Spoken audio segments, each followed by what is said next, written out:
He said it like a joke. Ethan Walker laughed, pushed his lunch plate aside, and looked across the kitchen table at the woman who had been quietly holding his broken life together for years. And he said it. "Claire, after everything you've done for me, maybe you should just marry me." He expected her to laugh. She didn't. She went completely still.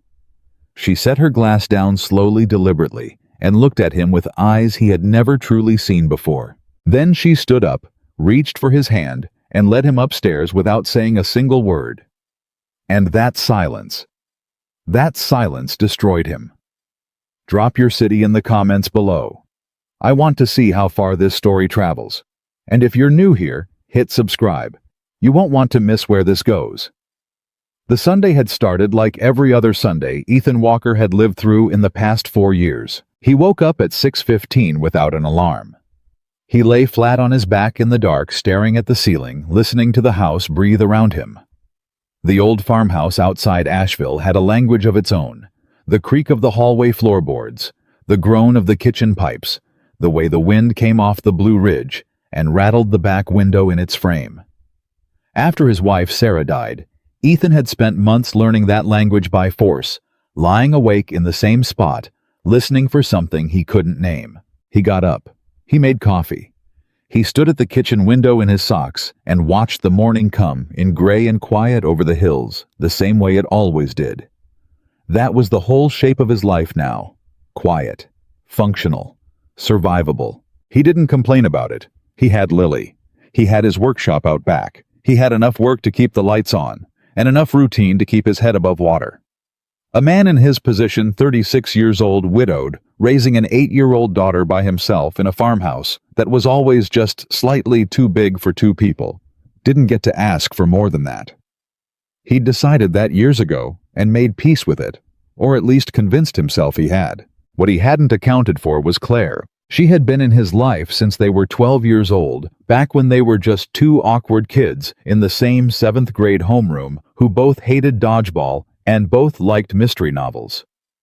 They'd grown up side by side through high school, through college, when they briefly lost touch through the years after, when they found their way back to each other the way people sometimes do, when they realize that the friendships that formed them early are the ones worth keeping. When Ethan met Sarah, Claire had been the maid of honor.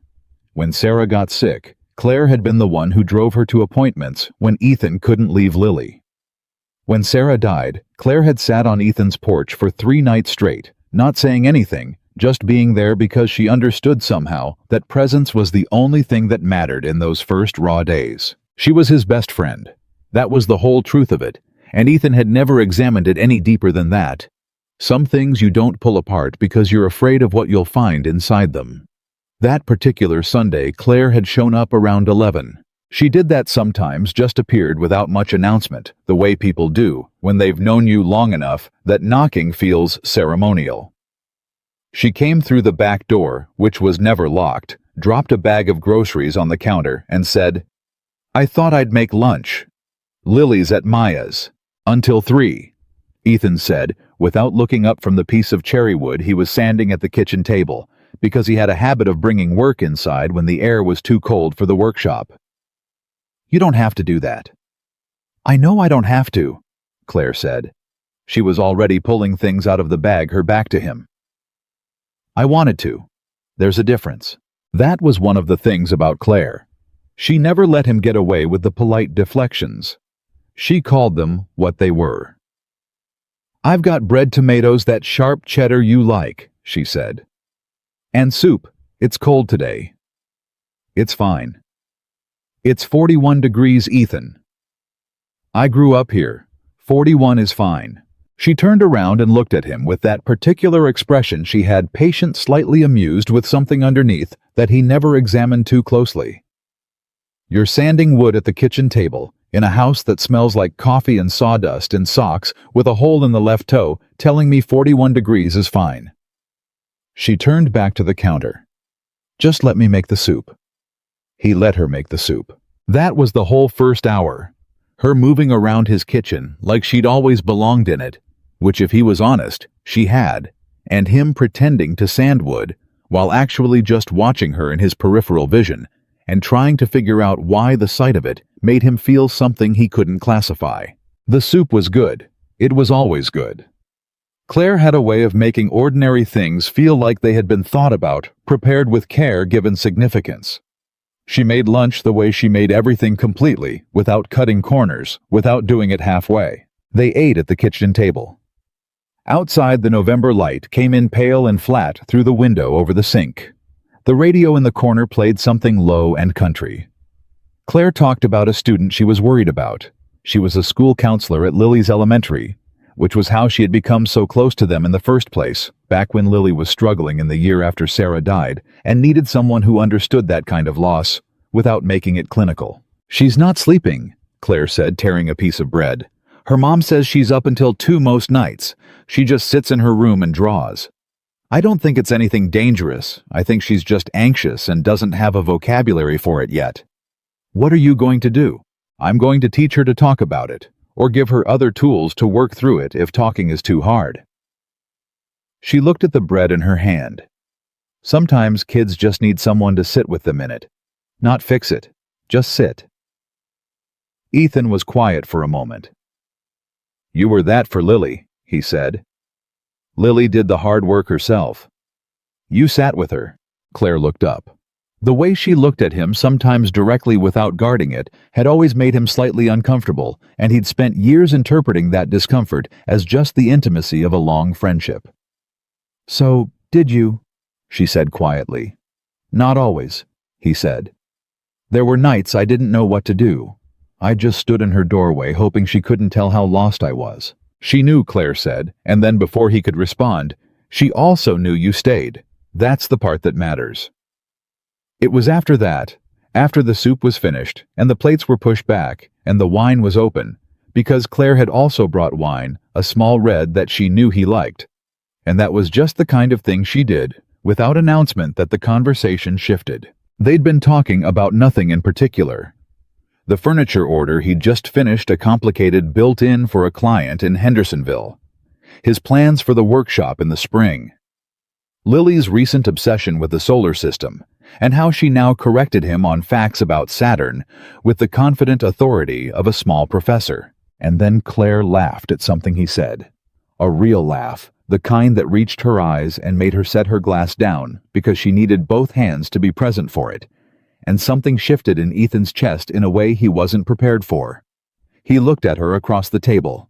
The pale winter light, the half glass of red wine, the comfortable mess of a Sunday afternoon in his kitchen. And something he had been holding at a careful distance for a very long time moved 2 inches closer. He said it before he had thought it through. "Claire." He shook his head, almost laughing. "After everything you've done for me and Lily, honestly, maybe you should just marry me." He said it like a joke. He was already starting to smile, already leaning back to signal that it was casual throwaway nothing. But Claire didn't laugh. She stopped. Her expression didn't collapse into embarrassment or amusement. It didn't do anything theatrical. She just went still. Like something had finally been said out loud that she had been waiting to hear for a very long time, and now that it was in the room, she didn't know what to do with it. She looked at him. And the look on her face, he'd never seen it before. Or maybe he had, and had never let himself see it for what it was. Slowly, she placed her wine glass on the table. She pushed her chair back. She stood up. She crossed around the table to where he was sitting, and she held out her hand. And she looked at him, still not saying anything. Ethan's heart did something that he had forgotten hearts could do. "Claire," he said. His voice came out uncertain. She didn't let him finish. She took his hand, and she led him toward the stairs. Ethan would later think about that moment, the way you think about car accidents. Not the crash itself, but the strange, elongated second before it when everything slows down, and you understand exactly what is about to happen, and your body is too stunned to respond. He followed her up the stairs. He didn't know what else to do. Each step felt deliberate, like crossing from one version of his life into another. The staircase in the farmhouse was old, the treads worn pale in the center from years of use, the banister smooth under his palm from 1,000 previous mornings, and Ethan had walked up these stairs 10,000 times without thinking about it. Now he was aware of every inch. Claire's hand was warm in his. She held it the way she held everything, with quiet sureness without apology. At the top of the stairs, she turned left instead of right. Left was toward the guest room. Right was toward his. He exhaled a breath he didn't know he'd been holding. She led him into the room she'd been staying in for the past 3 weeks. The guest room at the end of the hall, the one he'd hastily cleared out when she needed somewhere to stay, while the management company sorted out the sale of her apartment building. Or that was what he'd thought was happening. He hadn't looked too closely. The room had changed since she moved in. He'd noticed it in a peripheral, unexamined way, the way you notice things in your own house that you've stopped really seeing. There were books on the nightstand. A small watercolor she'd painted herself was propped against the wall. There was a navy throw folded over the foot of the bed that hadn't been there before, and a pair of her reading glasses on the dresser and a photograph tucked into the corner of the mirror. He looked at the photograph now because his mind needed somewhere to land. It was the 3 of them. Him, Lily, and Claire. He vaguely remembered it being taken some summer afternoon 2 years ago in the backyard, at some point during a cookout that Ethan couldn't even clearly remember attending. They were all laughing at something. Lily was in the middle between them, her head thrown back. He and Claire were looking at each other over Lily's head. He stared at that photograph for a long moment. Then Claire let go of his hand. She crossed to the closet and reached up to the shelf, the high one, the one he'd always meant to put proper storage on and never had. And she pulled down a box. A plain cardboard box sealed with tape that had been opened and resealed several times. She set it on the bed. She stood there looking at it. Then she looked at him. "You were joking," she said. Her voice was quiet and even, but not quite steady. "I know you were joking, and you don't have to—" She stopped. She pressed her mouth closed for a second. "You don't have to turn this into anything it's not. I need to show you something, and I need you to let me do it before you say anything, okay?" "Okay," Ethan said. She peeled back the tape. He didn't know what he expected. He didn't know what he was prepared for. What he found was a life she had been quietly assembling in private. The first thing she lifted out was a photograph. Lily's 5th birthday. He recognized the cake, the specific pink of it. The paper crown Lily had insisted on making herself out of construction paper, because she didn't want a store-bought one. Claire had spent an entire afternoon helping her make that crown. In the photo, Lily was blowing out the candles. Ethan was beside her, his hand on her back, his face turned toward her. He hadn't noticed until now that Claire must have been behind the camera. She wasn't in the photograph. She was the one who had taken it. He set it down carefully. There were more photographs, 3 years of birthday parties, Lily's and Ethan's both, school events, a Saturday afternoon when they'd driven up to the parkway and Lily had pretended a walking stick was a wizard's staff for 4 solid miles. Small moments, the kind you don't think to document until later, but Claire had. Then there were the notes. She had been embarrassed to show him these, he could see that. Her arms were crossed, and she was looking at the window, instead of at him, as he opened the first one. It was written in her handwriting on a half sheet of paper, undated e-coffee before the Hendersonville meeting. "You have the address wrong. It's Ridgeway Lane, not Ridgeway Court. Don't get lost again. I left a sandwich in your truck." He almost smiled. He remembered the Hendersonville meeting. He had still gotten lost. He unfolded the next one. Lily's dental appointment rescheduled to the 14th. "I'll pick her up so you don't have to leave the Holbrook job early. She wants the mango toothpaste, not the bubble gum." Then another. "You haven't eaten today. There's chicken in the oven. Timer set for 6. Don't argue." He went through them slowly. There were dozens. Small notes, practical ones, the kind you write when you're paying attention to another person's life with a level of care that goes beyond what friendship is usually asked to do. Claire was still looking at the window. "These are just—" she started. "Don't," Ethan said. She turned. "Don't explain them away," he said. Her jaw tightened. She looked back at the box. He reached in again. What he pulled out next stopped him completely. It was a drawing, done in pencil on good paper, the kind she used when she was taking it seriously. She had a talent for it that she'd always been modest about. She sketched in her spare time, said it helped her decompress, rarely showed anyone. But she had done this one carefully. It was his workshop. It was not the slightly cramped, slightly disorganized space it actually occupied behind the farmhouse, but as it could be, as it should be. She had drawn it with more square footage. Better light, a set of double doors opening onto what looked like a small courtyard. There was a long workbench along the back wall with proper organization. There were 2 stools at the bench instead of 1. 2 stools, and in the corner a small table, a child-sized one, with paper and colored pencils arranged on it. A drawing of a drawing nested inside the larger image, suggesting a child who would sit there and make art while the adults worked nearby. He stood there holding it. The whole thing. This private blueprint of a life she had designed without telling him, with a place for Lily's drawings, and a second stool at his workbench, and windows that let in the right light. It hit him in the chest like something physical. He didn't say anything for a long moment. When he finally looked up, Claire was watching him with an expression that was stripped of every protective layer she usually carried.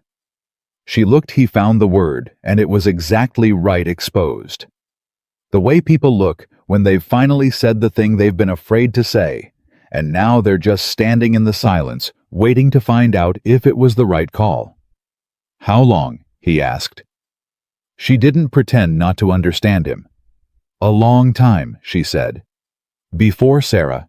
"No," she said quickly, firmly. "Not like this. Not I would never have. She was my friend too. After." Her voice dropped. "It happened slowly. After. I wasn't looking for it. I wasn't trying to—" She pressed her hand flat against her sternum like she was physically holding herself together. "I didn't want to be the person who stepped into a space that belonged to someone else. I didn't want to be that story. You're not that story." "I didn't know that," she said. "I don't always know that now. I just—" She turned toward the window. Outside, the November light was going gray. "I needed you to see this. I needed you to understand that this isn't me taking advantage of you being lonely, because I know how it could look. I know what people might think, and Claire." She stopped. "Stop defending yourself," he said. She turned back to face him. "I'm not angry," he said. He was still holding the drawing. He wasn't sure he was going to be able to put it down. He ran his free hand through his hair. "I don't know what I'm doing with any of this." "You don't have to know," she said. "I'm not asking you for anything tonight. I just needed you to see it." "Why?" She looked at him steadily. "Because you made a joke," she said. "And for once in 4 years, I decided not to let you just laugh it off and walk away from it." He didn't go downstairs right away. He sat on the edge of the guest bed, Claire's bed. Now he supposed, though the word felt strange, and he held the drawing of the workshop in both hands, and he tried to assemble what was happening into something that made sense. Claire sat in the chair across from him. Not close, not crowding him. Just present the way she always was. After a while he said, "You had an apartment." She looked at him. "Your building, you said they were selling it, and you needed somewhere." "I did need somewhere," she said carefully. He watched her face. "Did you, though?" The pause was too long. "Claire." "There were options," she admitted quietly. "I could have found something faster. I could have called Janet or looked at the place on Merriman. But you came here." She nodded once. He put the drawing down on the bed beside him. He pressed both hands flat on his knees and looked at the floor. "I'm not angry," he said again, though what he was feeling was more complicated than that word could hold. He was something else, something he didn't have clean language for. "I'm just trying to understand." "I know," she said. "How long have you been making decisions for both of us?" he said. "Without telling me I had a vote." The question came out more raw than he'd intended. Claire's jaw moved. "That's not—" She stopped. "I wasn't making decisions for you. I was making one decision for me, about where I wanted to be. Her voice was even, but barely. I wanted to be here. I thought if I could just be here close enough for long enough, you might... She stopped again. What? He said. I might what? She looked at him directly. I thought you might eventually see me. The room went quiet. Ethan understood then what she meant. Not see her physically. Not notice she existed, but see her the way you see something you've looked at 100 times, and then one day your vision adjusts, and you realize the shape of it was never what you thought. He had been looking at Claire for 24 years.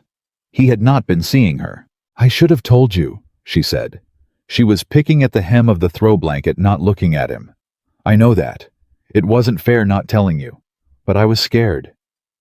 Of what? She looked up. Of losing you. If I told you and it went wrong, I'd lose you. You and Lily. I'd lose everything She stopped. Her eyes were bright in a way she was clearly working to control. You two are the most important people in my life. Saying something and getting it wrong felt like a risk I couldn't survive. And right now, he said. She met his eyes. Right now, I'm not sure I can survive not having said it either, she admitted.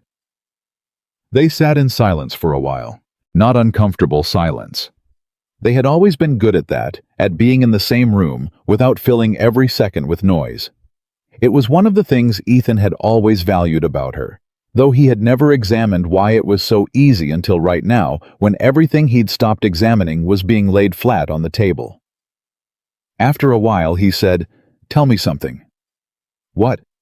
The photo, he said. On the mirror. Did you put that there when you moved in, or?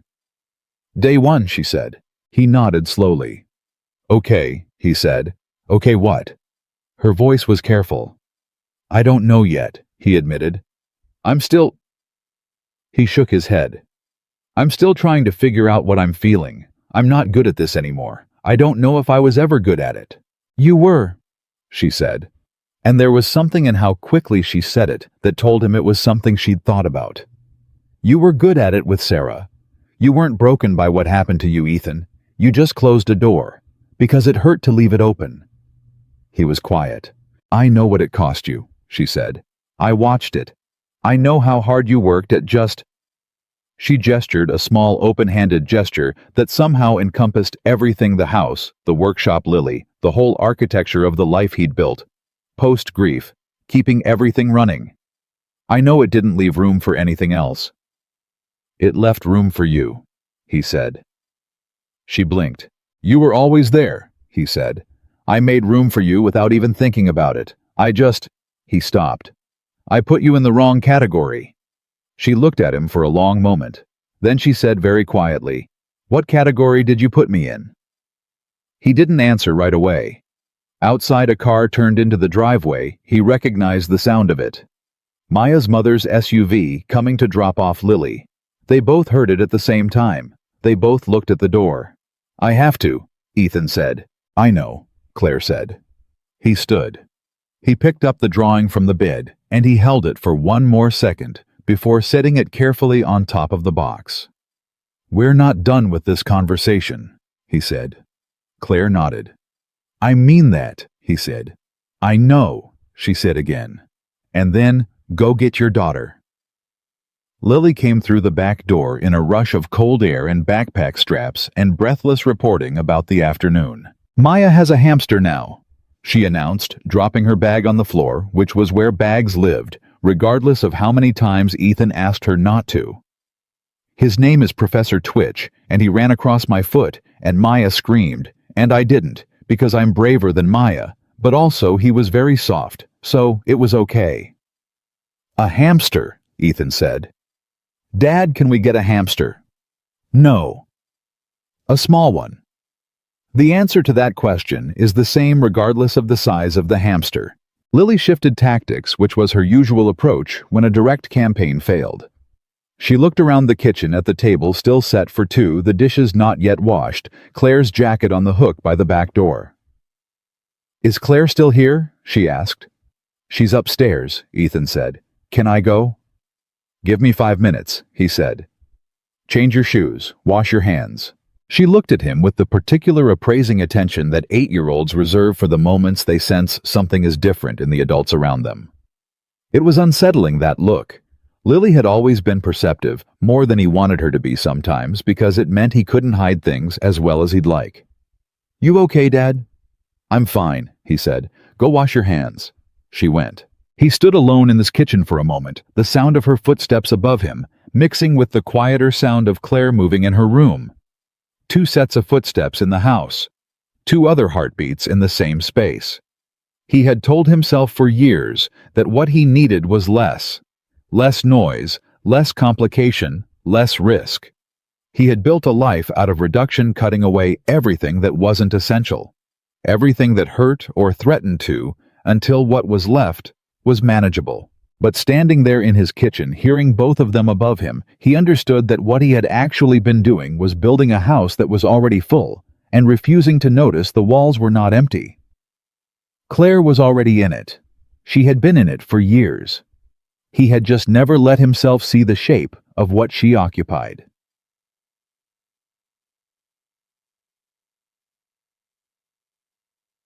He went upstairs later after Lily was settled at the table with her colored pencils and the solar system book she had checked out of the school library 3 weeks ago and refused to return because she hadn't finished learning it yet. He knocked on Claire's door, even though he'd never knocked before. "Come in," she said. She was sitting in the chair by the window, with a book open on her lap, but she wasn't reading it. He could tell by the angle of her head, the way her eyes moved up a beat too quickly when he entered. He leaned against the doorframe. "I put you in the safe category," he said. She looked at him. "That's what I did," he said. "I categorized you as permanent, safe, mine, but not in a way that risked anything. Because you were already there, and I couldn't lose you, and that meant the only way to keep you was to not—" He stopped. "To not want more than I already had." Claire's expression shifted through something complex. "You were protecting yourself," she said. "I was protecting both of us," he said.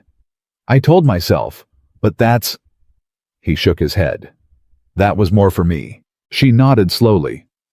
"I'm 41 and I'm making boxes," he said. "Safe box, dangerous box. I don't think I knew I was doing it." "You did it well," she said carefully. "Not mean, just honest." "Yeah," he said. He pushed off the doorframe and took a step into the room. "I need to ask you something." She waited. "The apartment on Merriman," he said. "Is it still available?" Something flashed across her face. He watched it happen, a split-second contraction before she got it under control. "I think so," she said carefully. "Why?" "I don't want you to take it," he said.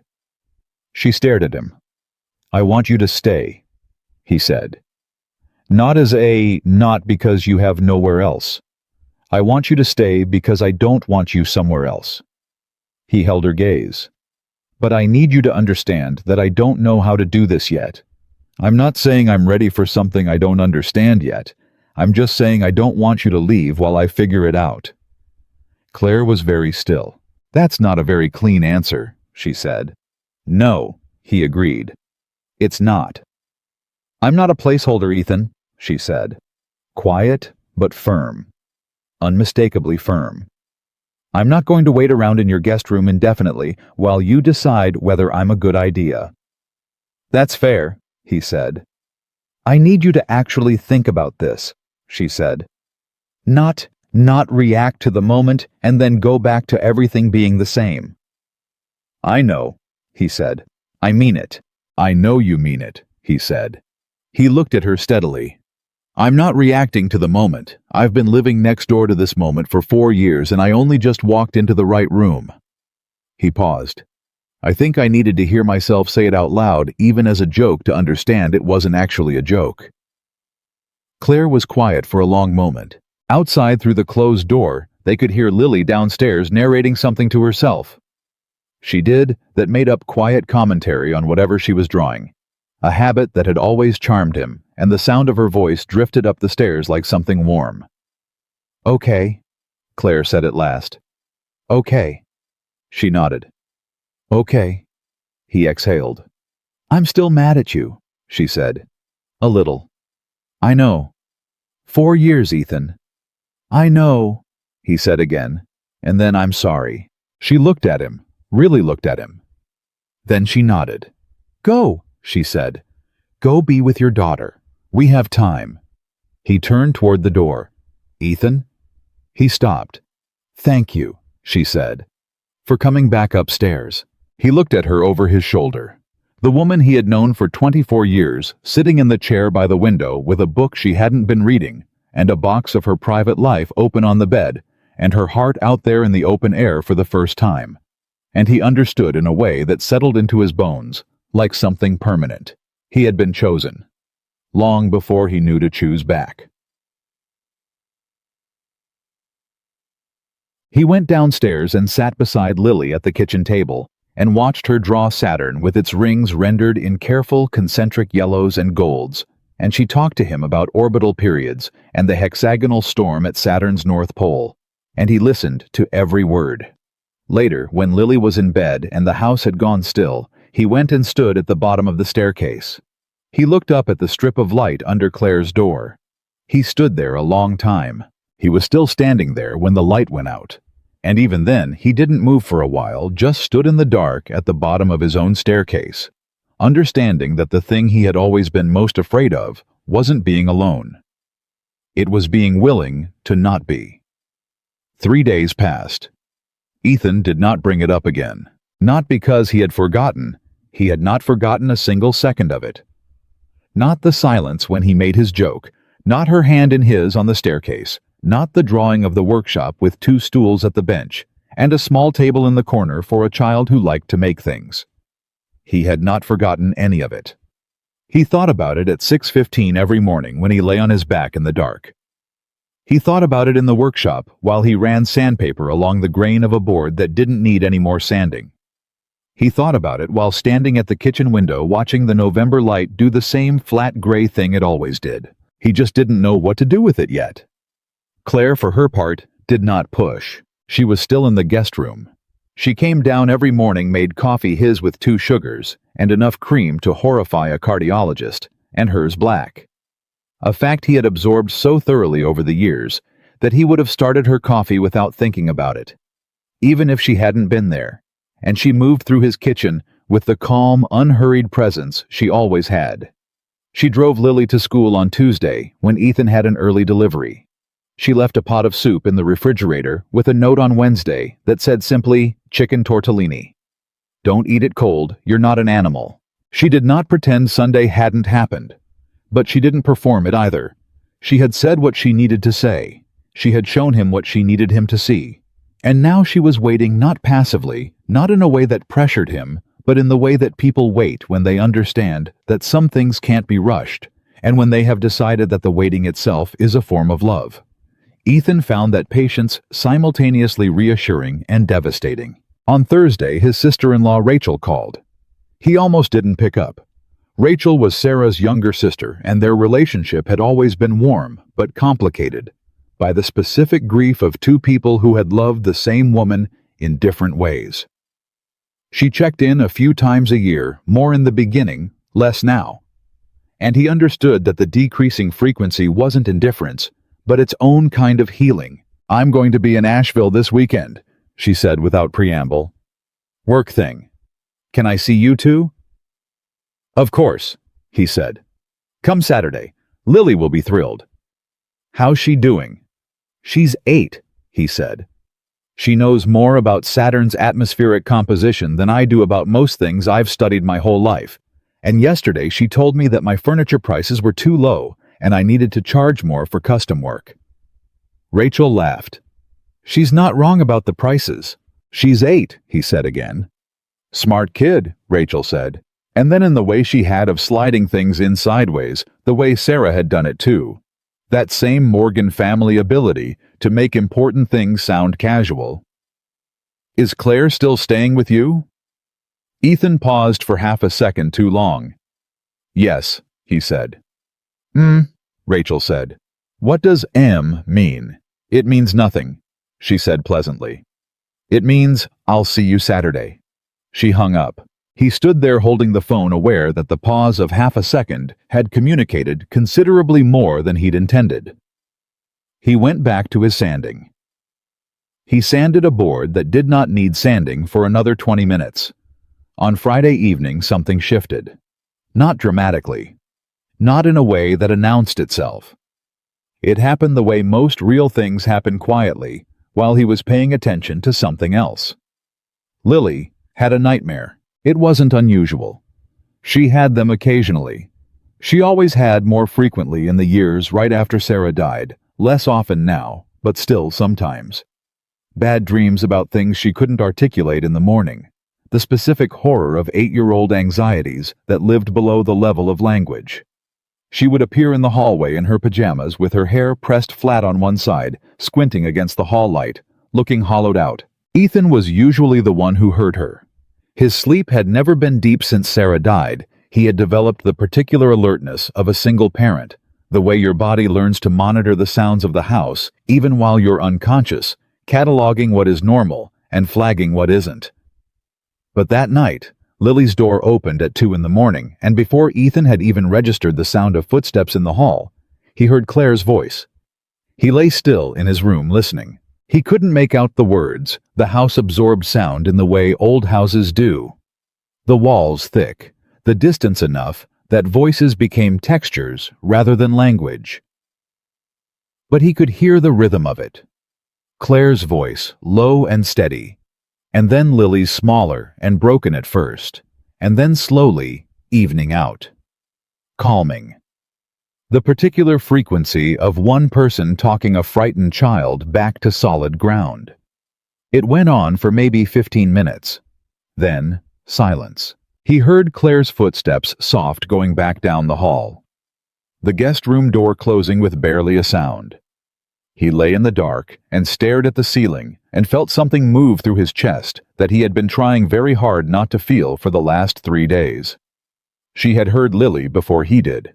She had gotten there first, and she had handled it the way she handled everything, with a calm and a care, and a specific knowledge of exactly what that child needed that wasn't built in a day or in a month or even in a year. It was built over 3 years of sitting beside his daughter in every difficult moment, of learning her particular fears and her particular comforts, of showing up so reliably and so consistently that Lily's subconscious had apparently decided that Claire was a person you could call out for in the dark. He closed his eyes. When he opened them again, it was 5:50. He got up, went to the kitchen, and he started 2 coffees. Hers was black. He didn't think about it. His hands just did it. He was standing at the kitchen window when he heard her come down the stairs. She stopped when she saw the 2 mugs. "You heard her," she said. "Yeah," he said. He didn't turn around. She picked up her mug. She stood beside him at the window. "She's okay," Claire said. "She dreamed about getting lost, couldn't find the house. She just needed someone to remind her it was a dream." He nodded. "She went right back to sleep," Claire said. "She's fine." "I know," he said. They stood there side by side, watching the early morning come in. Neither of them said anything for a while. Then Ethan said, "You knew she'd wake up." Claire turned slightly. "What?" "Last night," he said. "You were already awake. When she opened her door, you heard her before I did. And you—" He stopped. "Were you listening for her?" Claire was quiet for a moment. "I always listen for her," she said. Those 4 words hit him somewhere low in his sternum. He kept looking out the window. "Ethan." "Don't," he said, not harshly. More like the word itself was a hand held up to stop something from arriving before he was ready. "Just let me stand here a minute." She let him stand there. That was Saturday's opening. That was how the day began, before Rachel arrived, before anything else happened. Just the 2 of them standing at the kitchen window with coffee in their hands, and something neither of them was naming yet, sitting between them like a third presence. Rachel showed up at 11 with a bottle of wine and an overnight bag and the particular energy she always carried, which was approximately 3 cups of coffee, given human form. Lily launched herself at Rachel in the entryway and immediately began reporting everything that had happened in the last 4 months with the focus and detail of a documentary filmmaker. Okay, slow down, Rachel laughed, catching her. One thing at a time. What's the biggest thing? I know about Saturn, Lily said without hesitation. All of it. A lot of it. Rachel shot Ethan a look over Lily's head that managed to be both amused and fond, and touched all at once. Then her eyes moved past him to Claire, who was standing in the kitchen doorway. Her expression did something subtle. Claire, she said, good to see you. You too, Rachel, Claire said, and her voice was entirely normal, and Ethan watched the two of them exchange a smile that had something coded in it he didn't fully understand. Lily dragged Rachel into the living room to show her the solar system poster she'd hung on the wall, and Ethan went into the kitchen and picked up the dish towel he'd set down when the knock came, and he stood there holding it without actually doing anything with it. Claire came to stand beside him. She knows, Claire said very quietly. What do you mean she knows? I mean she knows, Claire said. Rachel, she's known for... She stopped. A while. He turned to look at her. She called me, Claire said. A couple months ago, before I moved in. She just asked me some questions, and I wasn't as careful as I should have been. What kind of questions? Claire glanced toward the hallway to make sure the voices were still coming from the living room. How I was doing, how you were doing, whether I thought you were actually okay or just performing okay. She paused. I told her you were performing. I was doing fine, he said. You were performing fine, she said. There's a difference, and you know it. He stood there. She wasn't unkind about it, Claire said. She just said she'd noticed. That whenever she visited, you seemed to relax more when I was around. She said it like she was just making an observation. What did you say? I told her we were just good friends. And... Claire gave him a level look. She said, right, of course, in the exact tone that means she did not believe a single word of it. He almost laughed. It died before it fully arrived. So she's going to... say something, Claire said. Probably. She's a Morgan woman. They're not big on letting things go unaddressed. She turned toward the window. Just be ready for it. He was not ready for it. He was particularly not ready for it to happen at dinner with Lily, at the table eating pasta, and periodically correcting his understanding of what a gas giant actually was, which was exactly the wrong setting for whatever Rachel was clearly gearing up to do. It happened between the pasta and the bread. Rachel had been watching them across the table for the better part of an hour, watching the way Ethan passed things to Claire without being asked, the way Claire cut in to handle Lily's spilled water before Ethan had even registered it happened. The way the three of them moved in the domestic rhythm of people who had been doing this for long enough that the choreography was automatic. She set her fork down. Can I say something? She said. Ethan looked at her. I'm going to take that as a yes, she said. She looked at her hands for a second. Then she looked up. I've been watching you two tonight, and I want to say... She stopped, glanced at Lily, and clearly made a judgment call about what version of this to say in front of an 8-year-old. I want to say that Sarah would think this is wonderful. The table went quiet. Lily looked up from her pasta. She looked at her father, then at Rachel, then at Claire in that rapid, triangulating way she had. What's wonderful? She said. That your dad has good people around him, Rachel said without missing a beat. Lily considered this. Claire's the best one, she said with the confident authority of someone delivering expert testimony. Ethan felt Claire go very still beside him. Rachel smiled. I think you're right, she said. Lily went back to her pasta. Ethan looked at Claire. She was looking at her plate. Her jaw was tight, in the particular way it got when she was holding something in that she did not want to spill in front of his daughter. Her eyes were bright. She was not going to cry in front of Lily. He knew that. She would hold it together because Claire always held it together in the moments that mattered. But he saw it. He saw all of it. He reached under the table, and he put his hand over hers. He felt her breath catch. Lily, absorbed in a scientific point she was making to Rachel about whether Jupiter could technically count as a failed star, noticed nothing. He did not move his hand. Claire did not move hers. They sat like that through the rest of dinner. After dinner, after Lily was in bed, and Rachel was settled in the small downstairs room with a book and a glass of wine and what Ethan suspected was a very pleased expression, she was being tactful enough to keep private, he found Claire in the kitchen. She was washing dishes. She had her back to him, and she was washing dishes very intently with the kind of focus you direct at a mundane task when you are actually directing it at your own internal state. He came and stood beside her. He picked up a dish towel. He started drying. They worked in silence for a while. Then she said, "You didn't have to do that. At dinner." "I know," he said. "It's going to—" She stopped. "It makes it complicated. More complicated than the box upstairs," he said. She almost laughed. It almost made it. "Fair point." He set a bowl down on the counter. He picked up the next one. "Rachel's right," he said. "Sarah would think this was—" "Don't," Claire said quietly. He stopped. "Please don't use her as permission," Claire said. She set a plate in the rack. "I don't want this to be about what Sarah would have wanted. I don't want to be allowed. I want to be—" She stopped. She was gripping the edge of the sink. "What?"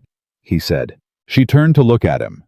Her expression was raw and tired and honest in a way that she had been holding back all day. "I want to be wanted," she said. "Not permitted, not made sense of, just wanted. On my own terms. For my own reasons." She shook her head. "I know that sounds—" "No," he said. "It sounds right." She looked at him. "I hear you," he said. "I'm not asking you to be a consolation prize. I'm not making you fit into someone else's story." He turned to face her fully. "I'm trying to tell you that I see you. Separately. Specifically. As yourself." He set the towel down. "I don't know how to do this cleanly. I don't have a clean speech for it. I see you, Claire. I think I've always seen you, and I just spent years looking slightly to the left." She stared at him. "That's the most aggravating thing you've ever said to me," she said. "I know. Years, Ethan. I know. Looking slightly to the left. It's accurate, though." She made a sound that was not quite a laugh, but was closer to one than anything in the last week. She turned back to the sink. She picked up the last glass. "What changed?" she said. Her voice was quieter now. "Specifically. Not the joke, not tonight.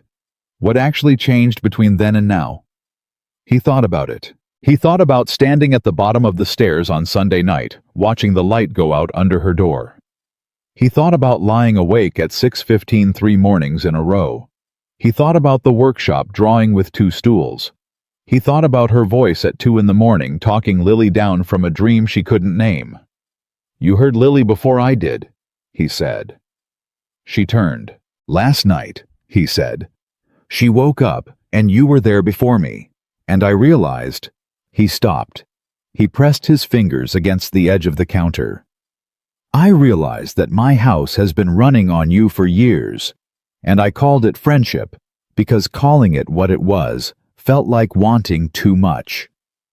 Claire set the glass in the rack. She dried her hands. She turned around and leaned against the counter and looked at him. "Say it then," she said. He looked at her.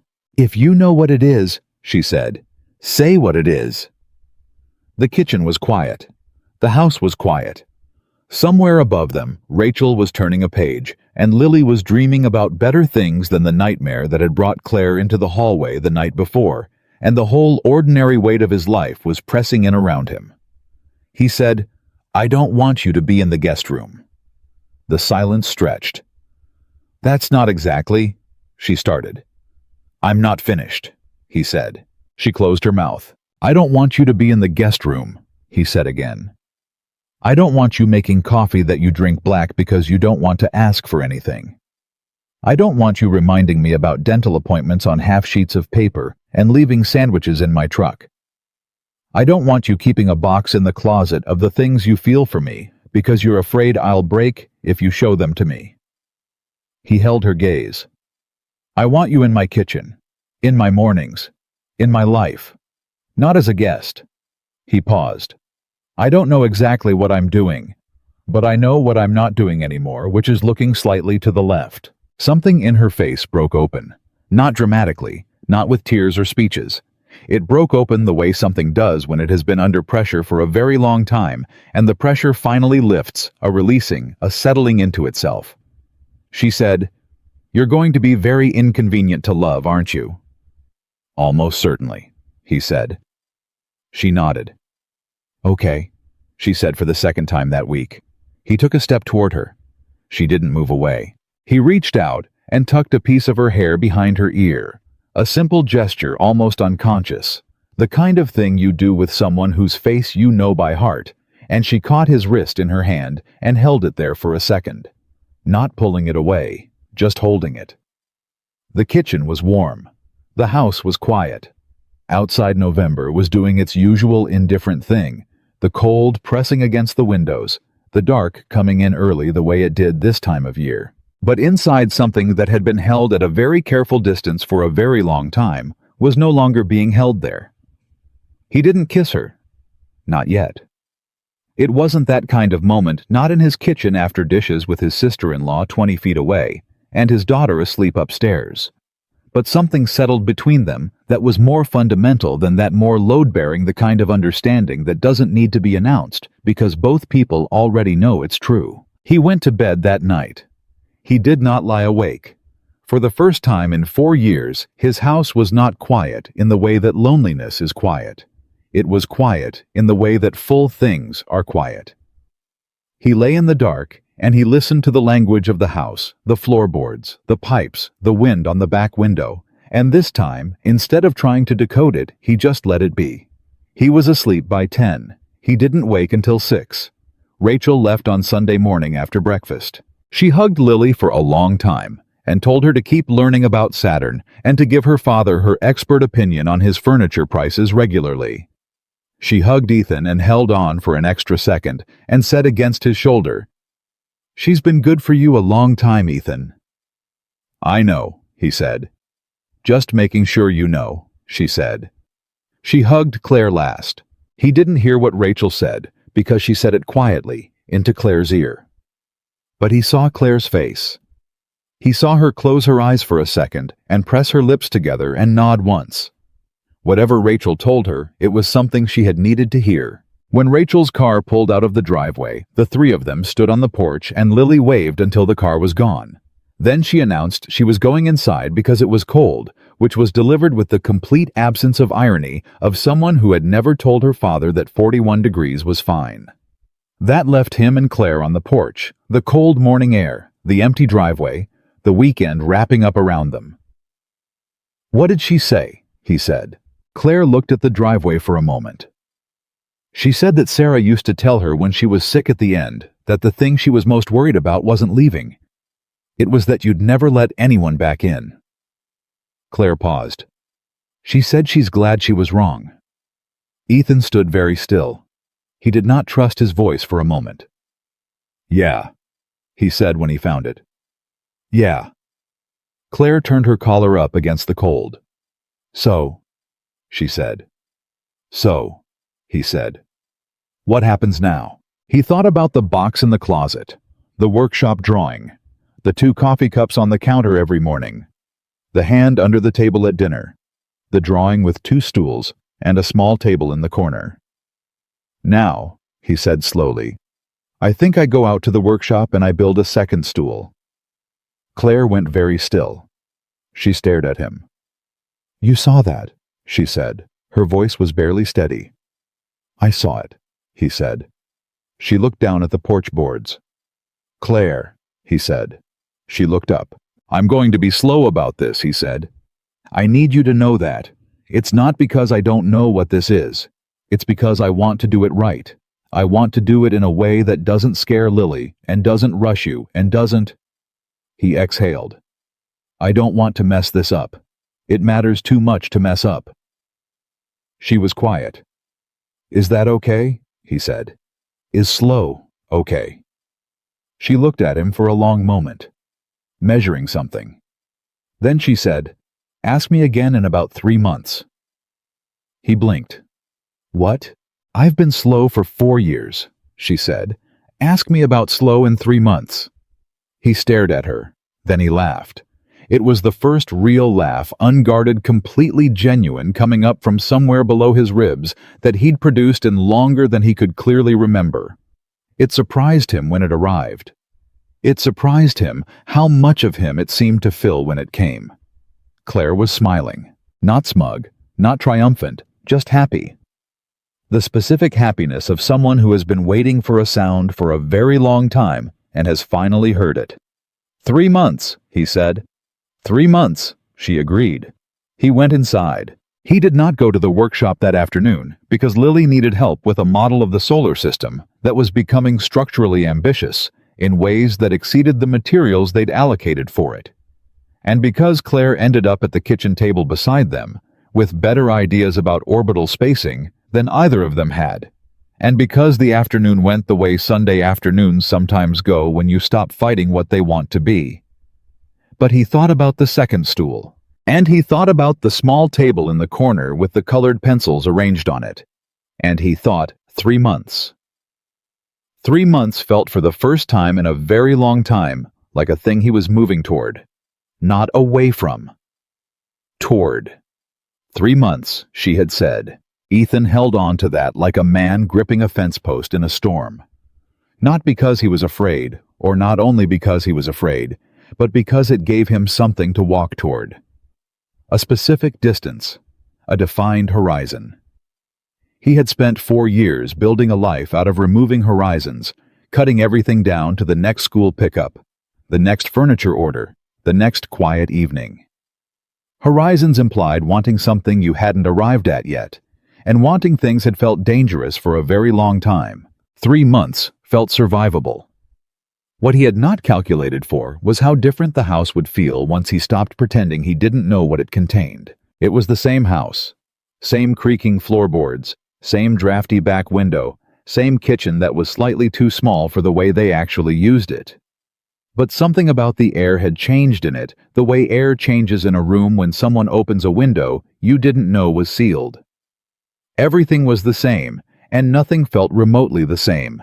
And Ethan spent the first 2 weeks of December walking through his own rooms with the disoriented awareness of a man who has lived somewhere for years and is only now learning its actual address.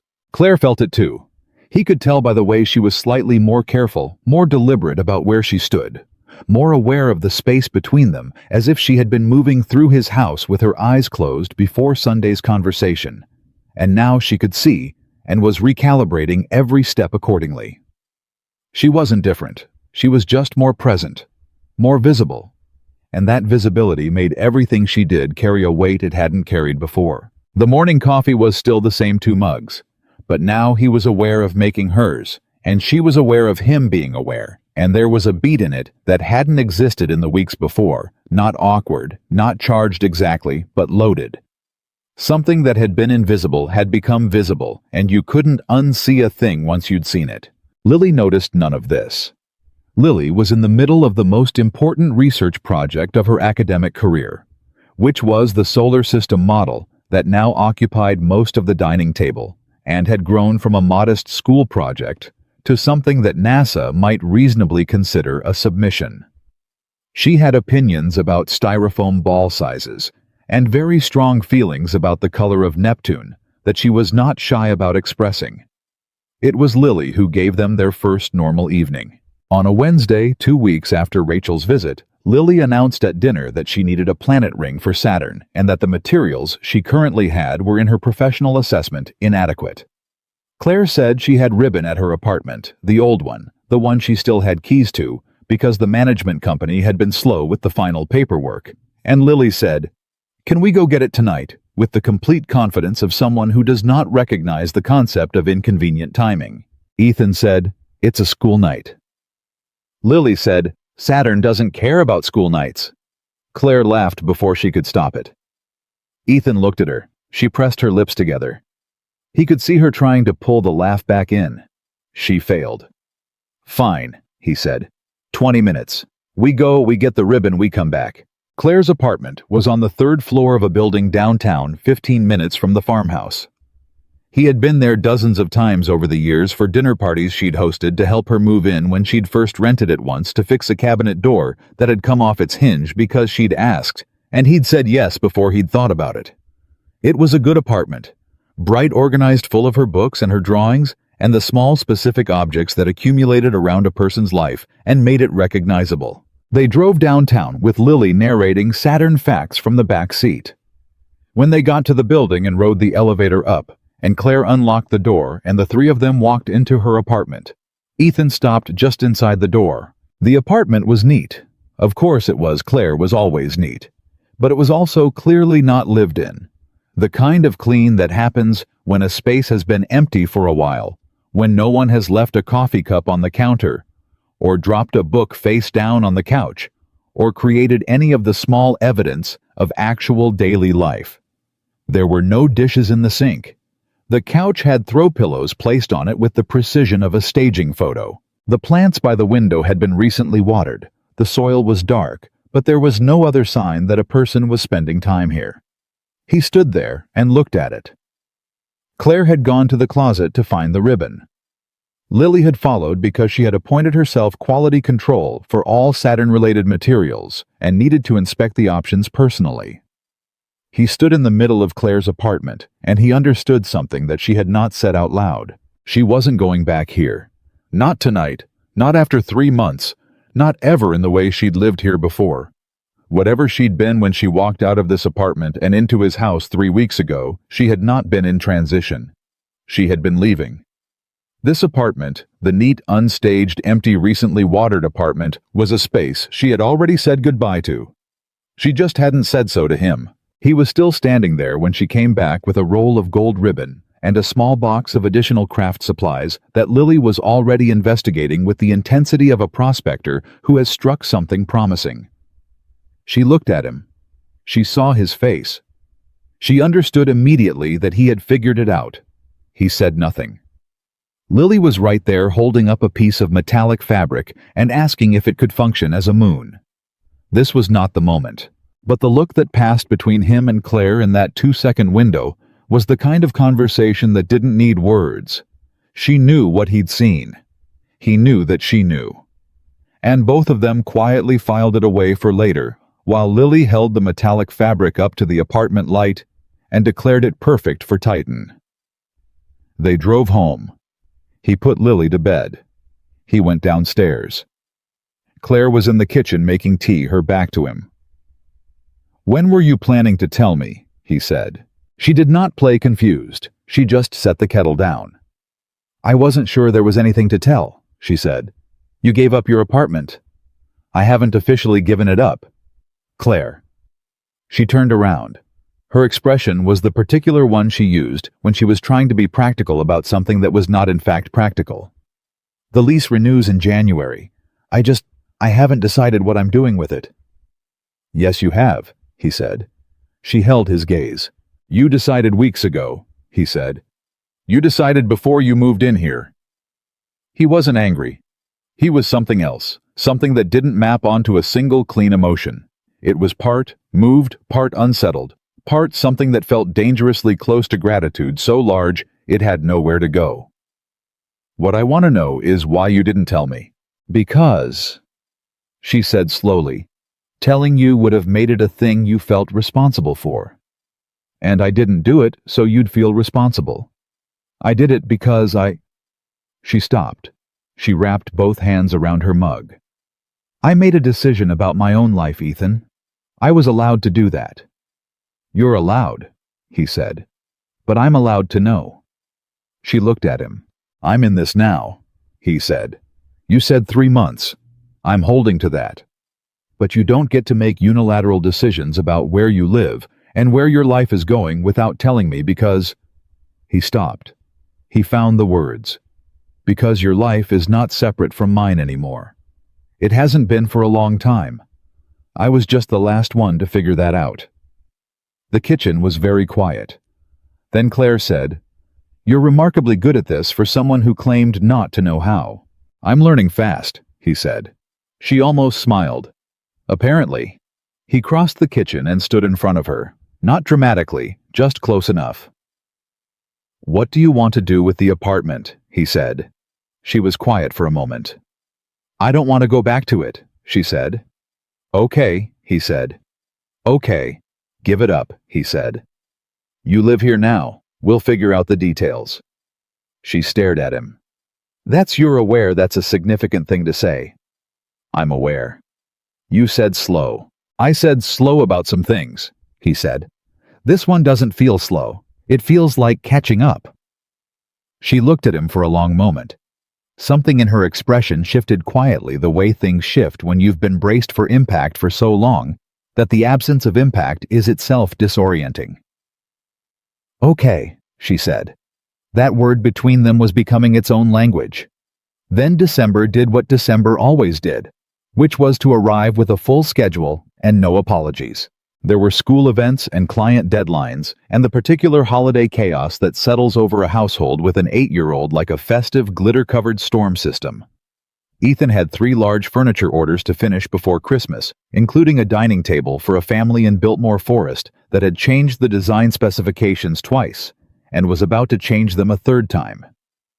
Claire was navigating the end-of-semester push at school, which meant parent meetings and IEP reviews, and the careful management of a caseload of children who all felt December's emotional weight in their own specific ways. They were busy. They were busy together, which was different. The house in December felt like what it had always been, trying to be a place where things were happening, where there was noise and purpose, and the specific warmth of people who have organized their lives around each other. Lily decorated the front porch with a string of lights that she placed according to her own geometric logic. Claire brought home a small wreath she'd made with kids at school. Ethan put a tree up in the living room, and Lily directed its decoration with the focused authority she applied to all important projects. There was one evening, a Thursday in the 2nd week of December, where all 3 of them were in the living room after dinner. Lily on the floor with her homework spread around her. Claire on the couch with a stack of parent consultation notes. Ethan at the small table in the corner, working on a design sketch for a client's built-in bookshelves. Nobody was talking, but the room was full. But he looked up from his sketch and saw Claire across the room, her reading glasses low on her nose, one red pen moving steadily through a document. Lily was on her stomach on the floor, her feet in the air, mouthing words to herself as she read. The tree lights were on in the corner. The radio was playing something quiet and seasonal from 2 rooms away. He looked at this scene for about 20 seconds. Then he went back to his sketch. He drew a line that had nothing to do with the bookshelves. He looked at it for the moment. Then he drew a small rectangle beside the line with a chair beside it. He was not thinking about it consciously. His hands were doing something his brain hadn't caught up to yet. He drew a second chair. He drew a small window above the rectangle. He drew a child's table in the corner. He stared at the page. He put the pencil down. That was the first time he understood in a complete and physical and entirely certain way that what he was building in this house was not a temporary arrangement. It was not a careful experiment or a slow exploration or a 3-month trial. It was the actual shape of his future, and it had been taking form around him while he'd been busy pretending to sand boards that didn't need sanding. He did not say any of this out loud. He went back to the bookshelves, but he kept the page. What he could not have predicted was Marcus. Marcus Hale taught 8th grade science at the middle school 2 blocks from Lily's elementary.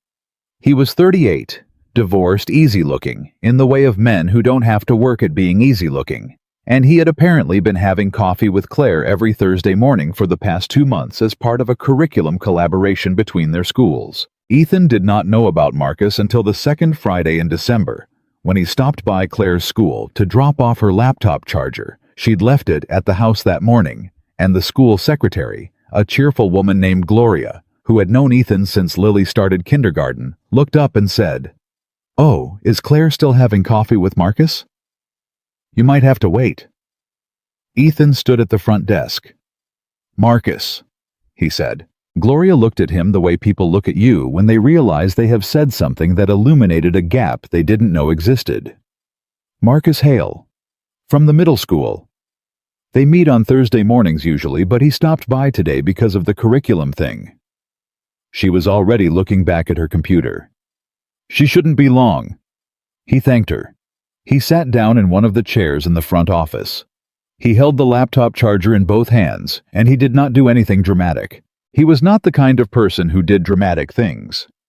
But he sat in that chair, and the feeling that moved through him was so specific and so sudden that it was almost clarifying the cold, sharp arrival of something he recognized as jealousy. Not the paranoid kind, not the possessive kind, but the particular kind that happens when you understand without warning and with complete certainty that someone matters to you more than you have been saying out loud. He sat in the chair. He waited. 6 minutes later, Claire came down the hallway with a man he'd never met.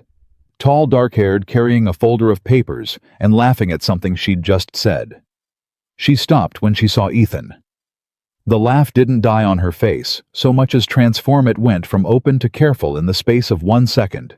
And he saw her read the situation with the speed of someone who is very good at reading rooms. "Ethan," she said, "you didn't have to—" "Your charger," he said. He stood up. He held it out. She crossed the hallway and took it. The man Marcus stayed a few feet back, professionally polite, not hovering. "Thanks," Claire said.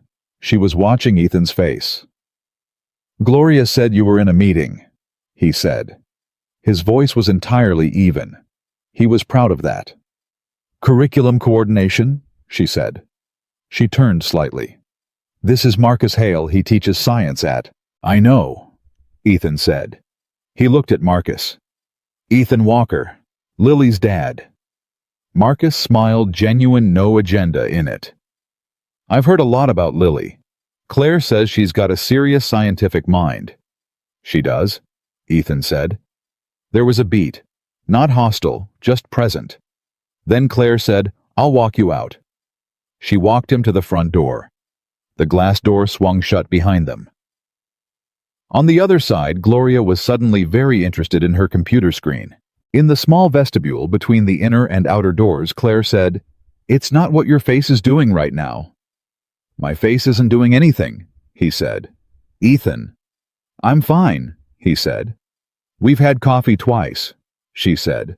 "About the 5th grade science unit, that's all. There's nothing." "I know," he said. "You don't look like you know." He stopped. He looked at the door for a second. Then he said, "I'm not— I trust you. That's not the thing." "Then what is the thing?" He turned to face her.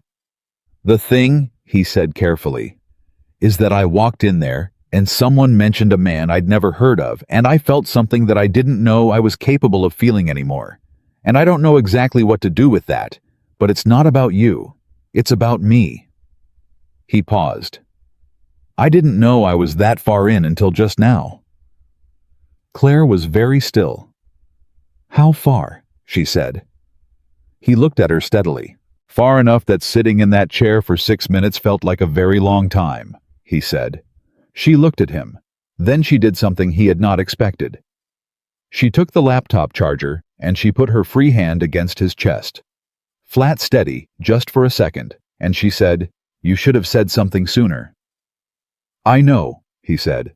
"I'm not going anywhere," she said. "I know," he said again. "Marcus is just—" "I know," he said a third time. "I know what Marcus is. I know what you are. I needed a minute." She dropped her hand. She looked at him. "Have your minute?" she said. "Then come home." She went back inside. He stood in the vestibule for approximately 30 seconds. Then he walked to his truck, and he sat in it, and he understood with a clarity that did not require any additional analysis that the word she had used, home, was not a slip. It was precise, it was intentional, and it had gone through him like a current. He drove back to the workshop and he finished the dining table. He worked through the afternoon without stopping.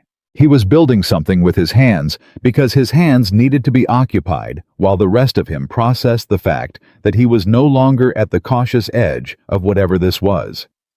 He had gone past the edge without noticing, in the way you sometimes walk into the deep end of a pool, one step at a time, and don't realize the bottom has dropped away until you're swimming. He was swimming. He had been swimming for a while. He admitted to himself in the quiet of the workshop with sawdust in the air and the afternoon light going gray through the window, terrified. Not of Claire, not of what this was becoming, terrified of what it meant to want this much again. To let someone that far into the center of his life, where they could see everything, where they had access to everything that mattered. Lily, the house, the quiet routines he'd built to survive, and to understand that letting them in meant they could also leave. That love, by definition, came with the exit built in. That the same thing that made a life feel full could make it feel devastated. He knew this. He had survived learning this. And here he was voluntarily walking back into it. He set down the sandpaper. He sat on the workshop stool.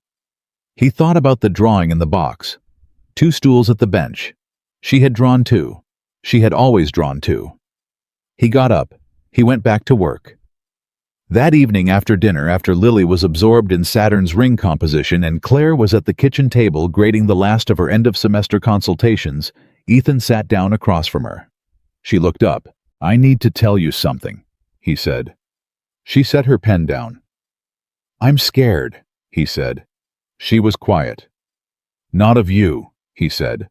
"Of this. Of how much I want this to work. I haven't wanted something this much since before Sarah got sick, and the last time I wanted something this much I lost it, and I know rationally that those things aren't connected. But they live in the same place, and I can't always separate them." Claire didn't say anything for a moment. Then she said, "I know. You know, I've been watching you," she said. "For years. I know what it costs you to want things." He looked at his hands on the table. "I'm not her," Claire said quietly.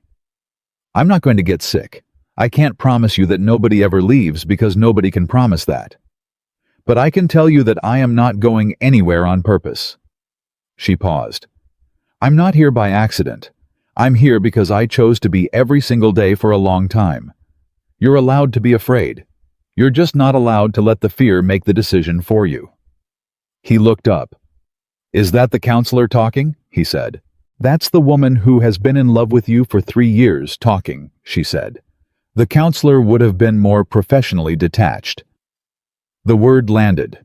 Not talked around, not implied, not tucked into a look or a gesture. The word itself.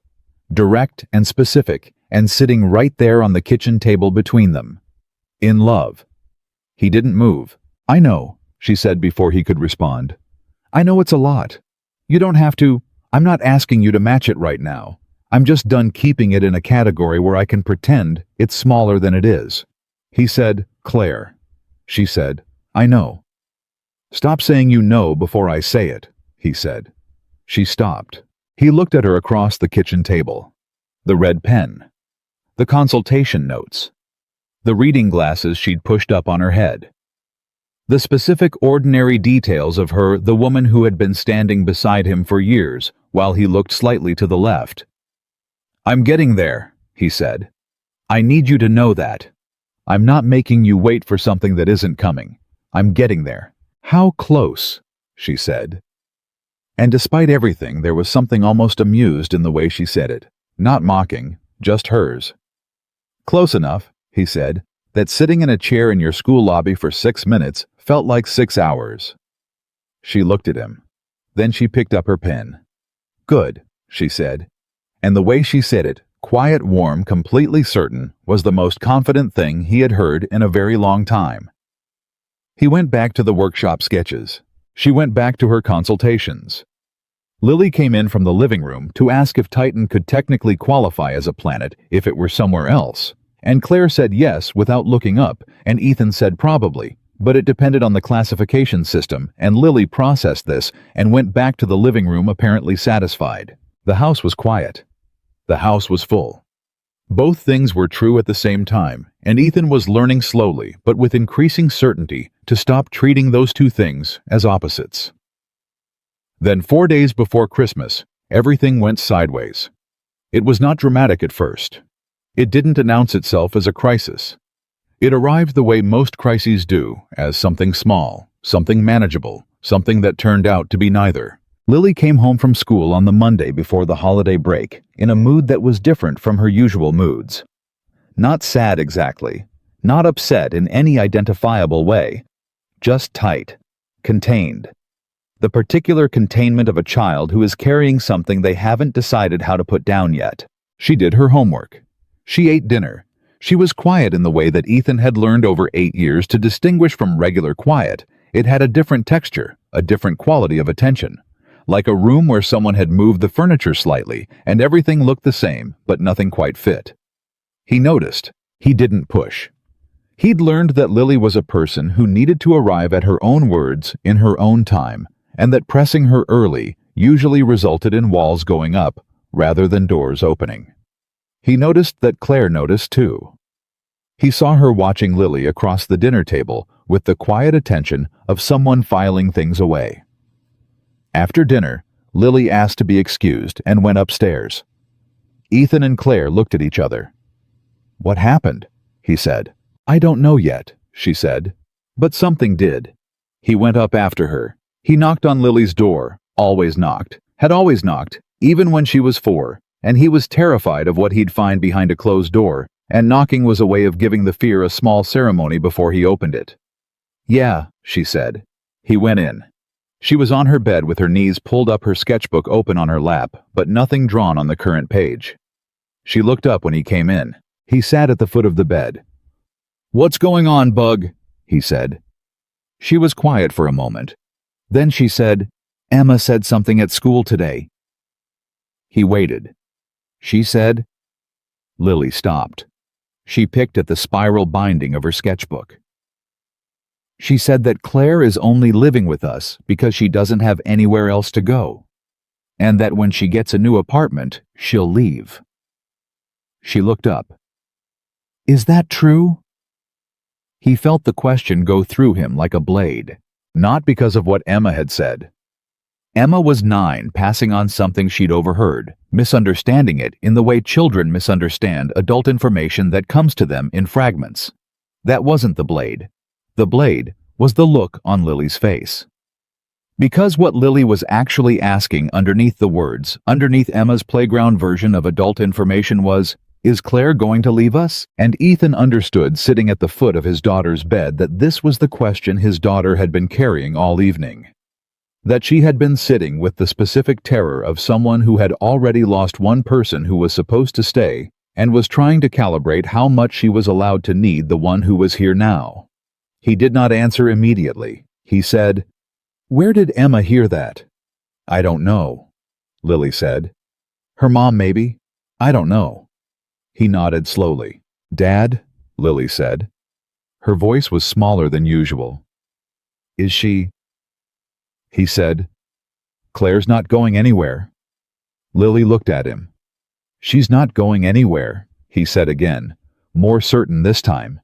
"She's here because she wants to be, not because she doesn't have options. She has options. She chose this."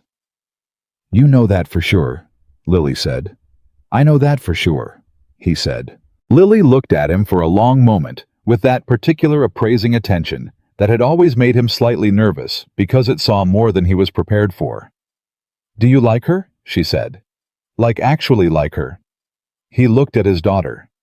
He thought about what it meant to answer this honestly to an 8-year-old who had already survived one kind of loss and was not equipped for another. He thought about what it meant to lie. He said yes. Lily blinked. Like her," she said. "Yeah," he said. She stared at him. "Like a girlfriend," she said. "I don't know what we're calling it yet," he said. "But yeah, I like her. She matters to me. She matters a lot." Lily was quiet for a moment. Then she said in an entirely different voice, lighter, faster, the voice of someone who has been carrying something heavy and has just been told they can put it down. "Dad, I knew that like 3 months ago. He stared at her. Emma's wrong, she said. She's not leaving.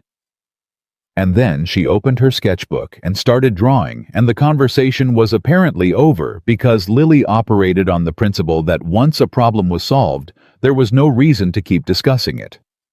He sat there for another few seconds. Then he said, "You're 8. I know," she said without looking up. How did you know 3 months ago? She looked up then with the expression she used when he said something that was in her professional assessment slightly beneath his intelligence level. Because of how you look at her dad. He had nothing to say to that. He went downstairs. Claire was in the kitchen, her back to him, doing the dishes from dinner. He stood in the doorway. "She's okay," he said. Claire turned. "She was worried you were leaving," he said. "A kid at school said something about the apartment situation." Claire set the dish down. "I told her you weren't going anywhere," he said. "What did she say?" Claire's voice was careful.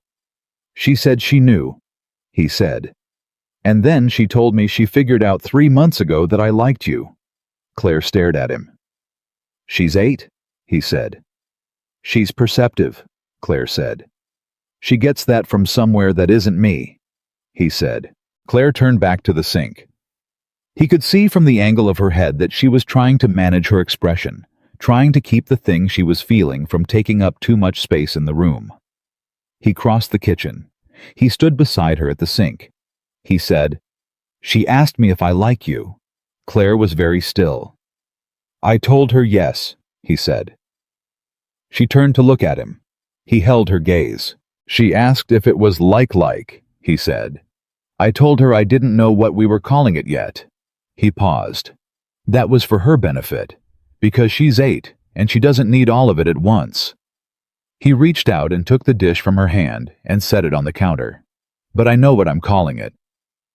She looked at him, and for the first time since Sunday in the kitchen, since the box upstairs, since the workshop, drawing with 2 stools, since every conversation they had circled around without fully landing, he did not look slightly to the left. He looked directly at her. "I'm calling it exactly what it is," he said. And the expression on Claire's face in that moment, not surprised, not triumphant, not performed, was the expression of someone who has been standing in the rain for a very long time and has just stepped through a door. Just that. Just in from the rain. He kissed her that night. Not planned. Not staged. Not after a speech or a moment that had been building toward it cinematically. It happened the way real things happen suddenly in the middle of something ordinary, because the ordinary was the thing that finally made it impossible not to. They were still standing at the kitchen sink. The dishes were half done. The water was still running.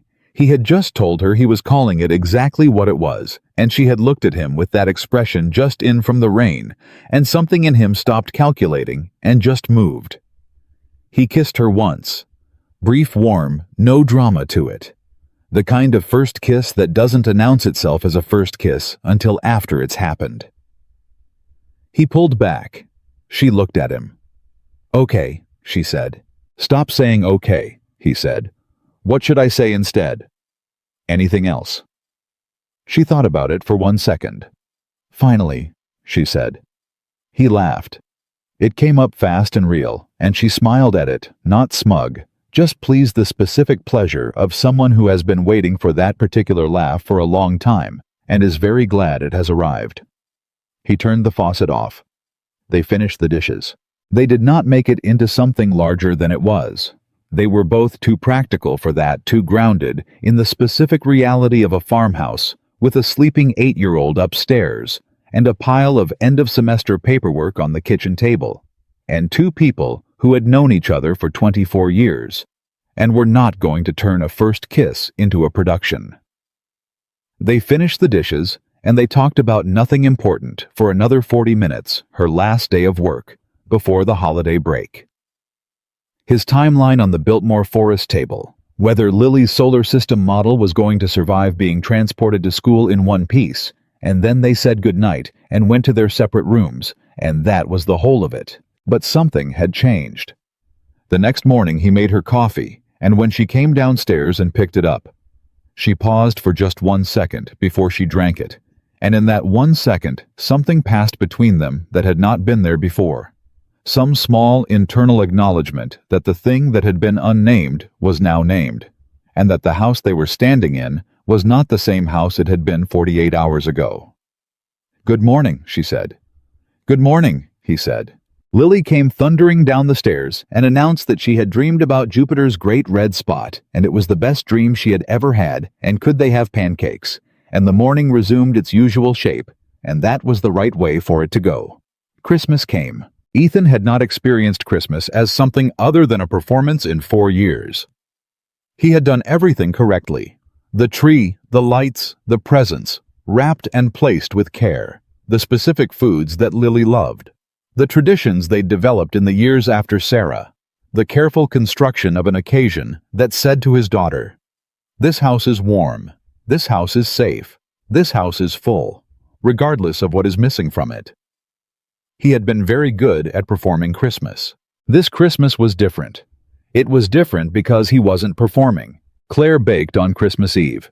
She had always baked for them. She had brought cookies every year, shown up on the 23rd or the 24th, with a tin of things she'd made, stayed for an hour, gone home. This year she baked in his kitchen, and Lily stood beside her on a step stool and was assigned the job of official dough taster, a position she took extremely seriously, and Ethan sat at the kitchen table pretending to look at client emails and actually watching the two of them. Claire had flour on her forearm. She was explaining something about butter temperature to Lily, with the patience of someone who enjoys both the process and the company. Lily was listening with the intense focus she gave to things she had decided were worth learning. The radio was playing. The kitchen smelled like brown butter and sugar. He put his phone face down on the table. He just watched. He thought about the box in the closet upstairs, the notes she'd written, the dental appointment reminders, the sandwiches left in his truck. 3 years of small, careful attentions that he had accepted without examining what they cost her to give, without understanding that she was building something one small act at a time, the way you build anything that lasts incrementally, patiently, without guarantee of return. He had taken those things. He had taken them and filed them under friendship and moved on. She had given them anyway. He got up from the table. He crossed to the counter. He stood behind her and said quietly enough that it was only for her, "Thank you." She turned her head slightly. Not all the way Lily was right there, but enough to look at him from the corner of her eye. "For what?" she said. "All of it," he said. "All the years of it." She was quiet for a second. "Stir that," she said, and handed him a spoon, and turned back to the dough, and he stood beside her and stirred, and Lily looked up and said, "Dad, you're doing it wrong. You have to go counterclockwise." And he went counterclockwise, and that was Christmas Eve. Christmas morning, Lily woke up at 5:47. Ethan knew this because she appeared in his doorway at 5:48, with her hair in its standard morning configuration and the expression of a person who had been awake for at least 20 minutes before making her move. "Is it morning?" she said. "It is deeply not morning," he said. "The tree is on," she said. "The tree is on a timer. But the presents are there. They have been there since 10 o'clock last night." "Dad," she said. This word, delivered in Lily's particular tone, was a complete argument. He got up. They went downstairs, and they sat in the living room with the tree lights and the gray pre-dawn dark outside, and Lily went through her presents with the systematic thoroughness of someone who believes that efficient appreciation is still appreciation, and Ethan drank coffee and watched and thought privately that this was exactly what he had been afraid of wanting. Claire came down at 7. She had clearly heard them. The sounds of an 8-year-old at Christmas are not subtle, but had waited understanding without being told that the first hour of Christmas morning was theirs. She came down carrying a small wrapped package and wearing the expression of someone who is trying to be low-key about something they are not low-key about. Lily saw her and said, "Claire, come see, I got the telescope. The actual one, come see." And Claire came and sat on the floor beside her and listened to a full technical briefing on the telescope's specifications, and Ethan watched them together, and something in his chest did the thing. It had been doing more and more frequently that settled, weighted, careful feeling of a man who is standing inside something good and is learning slowly to let himself stand there without waiting for it to end. He went to the kitchen. He came back with a third mug of coffee. He set it on the table beside Claire where she could reach it. She looked up. She didn't say anything. She picked it up and drank it and went back to the telescope conversation. That was the whole moment. That was enough. After presents after breakfast, after Lily had set up the telescope in the window and discovered that you could not actually see Saturn on a cloudy Christmas morning in North Carolina, and had taken this as a personal challenge rather than a disappointment they had the afternoon. Ethan gave Claire her gift after Lily had gone upstairs with her new books. It was small. He had spent more time on it than the size suggested. He had made it himself. He was good at making things. It was the one skill he possessed that could reliably produce something worth giving a small wooden box. Cherry wood joined at the corners with a dovetail he'd cut by hand. On the lid, he had carved the simple outline of a house, and inside it, 2 adults and a child. He handed it to her without ceremony. She opened it. She looked at it for a long time without speaking. "For the notes," he said. "The ones from the box in your closet. I thought they should have somewhere better to live." She looked up. Her eyes were bright. She was not going to cry in front of him.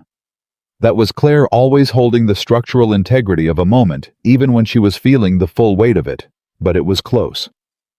"Ethan," she said. "It's just a box," he said. "It's not just a box," she said. "I know," he said, "but if I say that, I'll embarrass myself." She laughed. It broke the moment into something more manageable. She held the box in both hands and looked at the house carved on the lid, and she said, "This is the best thing anyone has ever given me." "Don't set a bar that low," he said. "Don't undersell your work," she said. He looked at her. "Thank you," she said quietly, "for seeing it." That was Christmas. New Year's came and went without much ceremony. Lily stayed up until 9:30, announced that she had technically made it to midnight because midnight was a social construct and 9:30 was close enough, and went to bed. Ethan and Claire sat in the living room with the last of a bottle of wine and the television on a channel they weren't really watching, and talked the way they had always talked, easily, without effort, the way water runs downhill. At some point he took her hand. He didn't announce it. He just reached over and took it. The way you reach for something that belongs near you, and she turned it palm up to hold his, and they sat like that until the wine was gone and the year turned over. And it was just the two of them in the quiet farmhouse with a sleeping child upstairs, and the particular feeling of people who have found their way to the right place through a route that was longer and harder than it should have been, but got them there all the same. January arrived, and with it the hard part. Not hard in a dramatic sense, not a crisis, not a collision. Hard in the specific grinding way that things are hard when they are real, when the initial charge of a new thing settles, and you're left with the actual work of it. The daily decisions, the places where two lives built separately begin to encounter their incompatibilities. Claire was a planner. She thought in systems. She knew what she wanted her mornings to look like, how she needed her evenings structured to decompress from a job that required her to hold other people's emotions all day.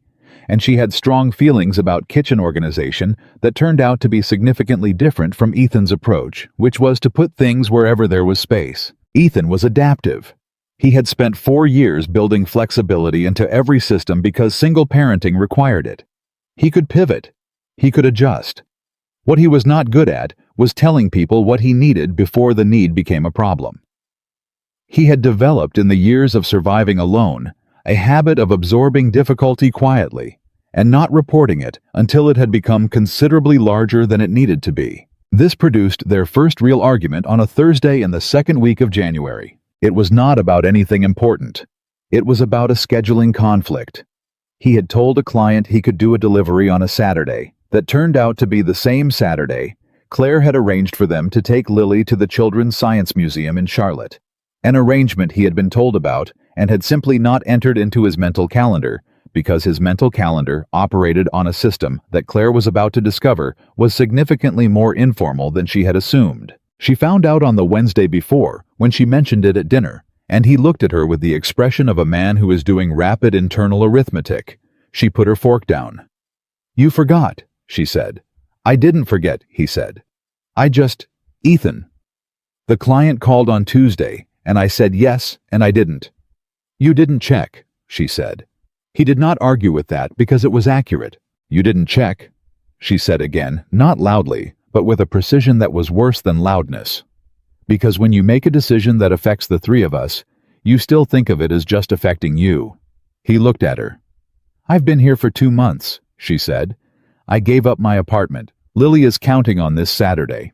And you scheduled the delivery without checking whether we had something on the calendar because you're not used to there being a we. The word landed. He sat with it.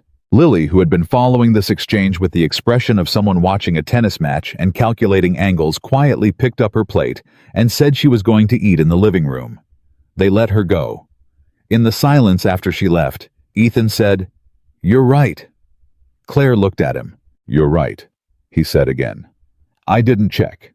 I've been making solo decisions for 4 years, and it didn't occur to me in the moment. That's not an excuse. He stopped. I'm going to be bad at this sometimes. I don't have a good system for thinking in terms of us yet. I'm learning it, but it's not built in. Claire was quiet for a moment. I know it's not built in, she said. Her voice had come down from the precise edge of a minute ago. I know you're learning it. I'm learning things too. She looked at the table. I move into people's spaces and I take over. I do it because I care, but I also do it because it gives me control, and control is how I manage anxiety. I reorganized your spice drawer and didn't ask you, and you didn't say anything, and I know that bothered you. He blinked. How did you know that bothered me? Because you put the paprika back in the wrong place twice, she said. You were redisordering my order. He opened his mouth. He closed it. We're both going to do this badly sometimes, she said. That's not the problem. The problem is whether we tell each other or just absorb it and let it accumulate. I'm not good at reporting problems, he said. I know, she said. That might take a while to fix. I know, she said. I'm patient. You literally said you've been waiting 4 years and slow was wearing thin. She almost smiled. I have unlimited patience for the right things. And a very short tolerance for the paprika drawer. I was right about the paprika drawer, she said. He thought about it. You were right about the paprika drawer, he admitted. They rescheduled the Charlotte trip to the following weekend. He called the client and renegotiated the delivery to Friday afternoon, which cost him extra in labor, but was the right call, and he made it without being asked, because he had already started learning slowly, but with gathering speed, that this was how it worked now. The Charlotte trip happened on a gray Saturday in late January. 3 of them in his truck driving 2 hours each way, Lily in the back seat with her library book and her intermittent scientific commentary, Ethan driving Claire in the passenger seat with her coffee and her particular talent for companionable silence. 3 hours into the museum, Lily found an interactive exhibit about orbital mechanics and got into a detailed discussion with a museum educator that lasted 40 minutes. Ethan and Claire found a bench nearby and sat. He said, I should have checked the calendar. You already apologized, she said. I know. I want you to know it wasn't because I wasn't thinking about you. I was thinking about you. I was thinking about too many other things at the same time, and you got sorted into the background, and I don't want you in the background. She turned to look at him. Don't put me in the background, she said. Simple, direct, not a threat. A request. I won't, he said. I'm going to mess it up sometimes, and I'll need you to tell me, but I won't do it on purpose. I know you won't, she said. Good. Ethan. Yeah.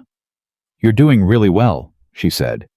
For someone who was looking slightly to the left 6 weeks ago, you're doing really well.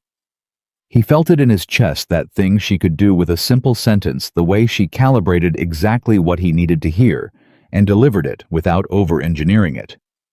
Don't make me feel too good about myself, he said. I'll get lazy. She laughed.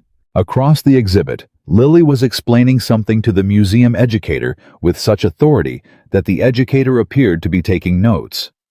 Ethan watched his daughter hold court and felt a warmth in his chest that had two sources now instead of one. Then February arrived, and with it, a complication he had not prepared for. Her name was Diane, and she was Ethan's neighbor from 3 houses down. A woman in her early 60s, friendly in the way of long-established neighborhood residents, someone he'd waved to across driveways for 8 years, and occasionally helped with things that required a ladder. Diane had a talent for knowing things about everyone in a 3-block radius that she attributed to being a good neighbor, and that everyone else attributed to being very good at picking up on signals. She stopped him on the driveway on a Tuesday morning when Claire had just pulled out to go to work. "That's Claire Morgan, isn't it?" she said. "The school counselor. She's been here a while." "She lives here," he said. Diane processed this. "With you," she said. "With us," he said.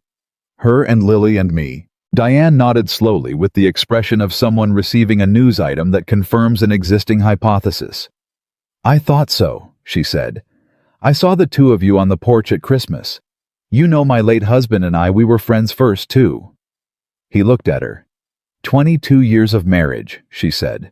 Started the same way. She smiled. People who become each other's lives by accident are the ones who stick. She went back to her house. He stood in the driveway. 22 years.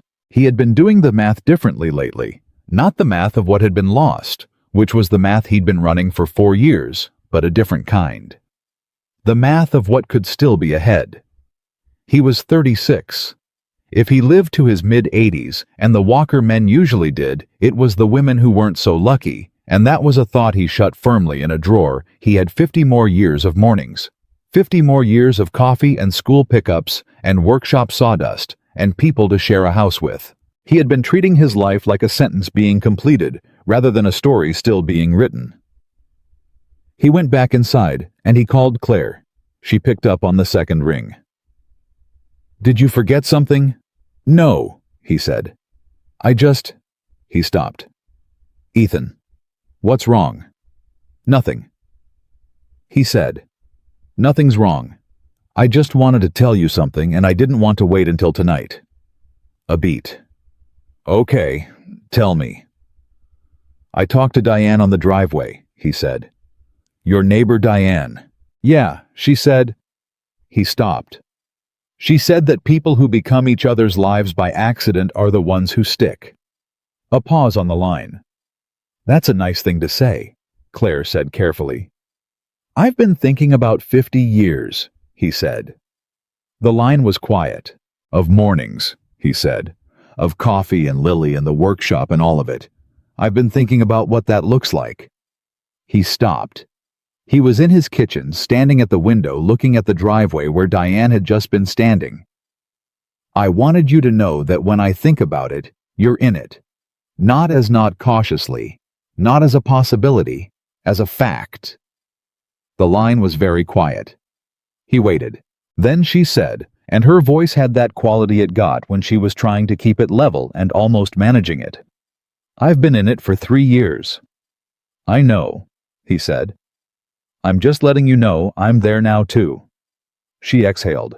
He heard it. "Go to work," she said. "Already at the workshop." "Go work?" "I'm going," he said. I just needed to say it. "Ethan." "Yeah." "Thank you for calling," she said. He went back to the workshop. He worked on the second stool. He had started it in January quietly without announcement. It was not a fast build. He was building it the way he built everything he cared about, slowly, with attention to every joint, choosing the wood for its grain.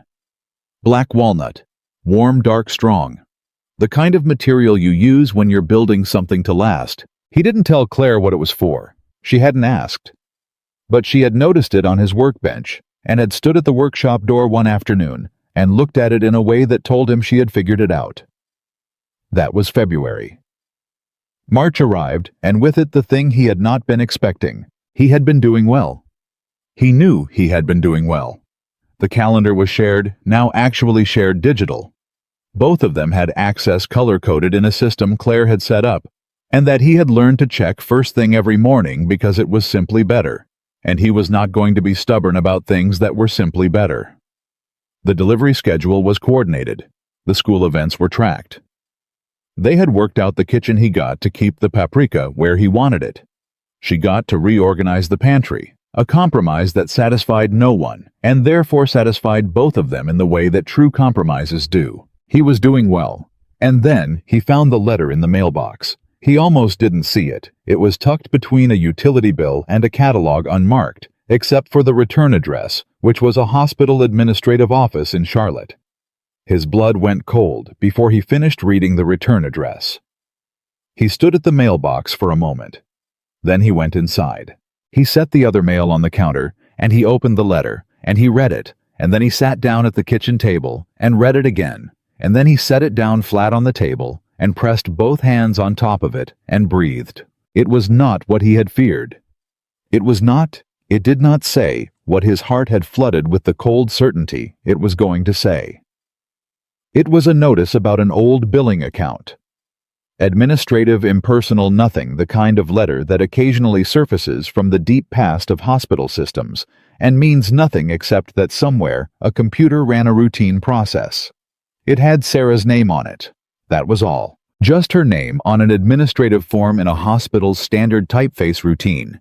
And impersonal and devastating in the specific way that the past can be devastating when it surfaces without warning in an ordinary Tuesday. He sat at the table. He was fine. He knew he was fine. He was not collapsing. He was not breaking. He was not back in the place he had been in the years right after. He was just hit. The way you are sometimes hit by grief, not because the grief is new, but because the ordinary morning around you makes the contrast specific and sudden. He sat there.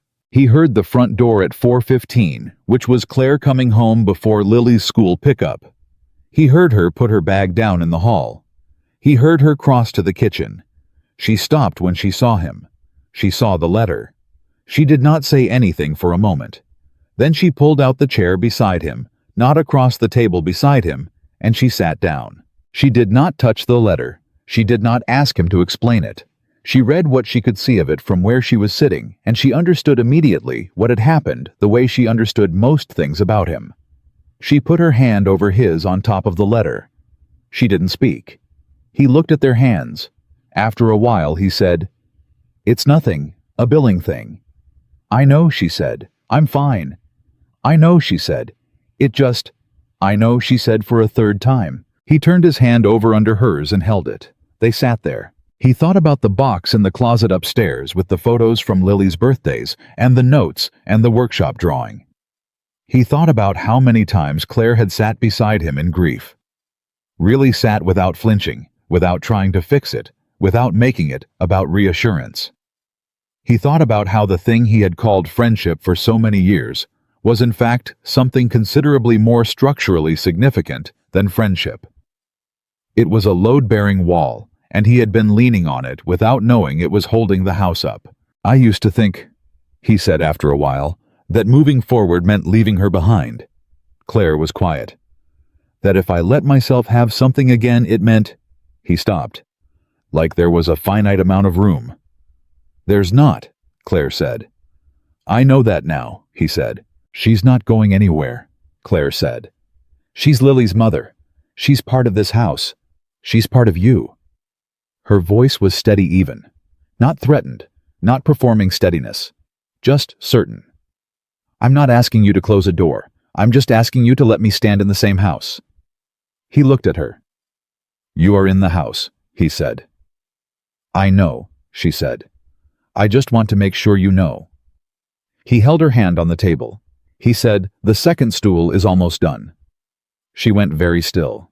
"The walnut one," he said. "It'll be done by the end of the week." She looked at him. And there it was again, that expression, the one that was not performed, not theatrical, not designed for effect.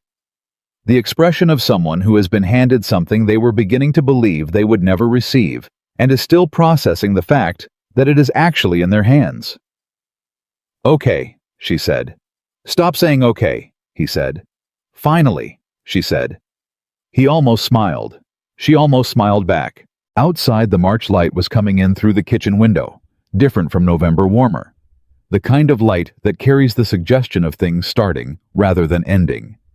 He sat at his kitchen table with Claire's hand in his, and the letter under their hands, and Sarah's name on it, and the walnut stool almost done in the workshop, and 50 more years of mornings still ahead of him.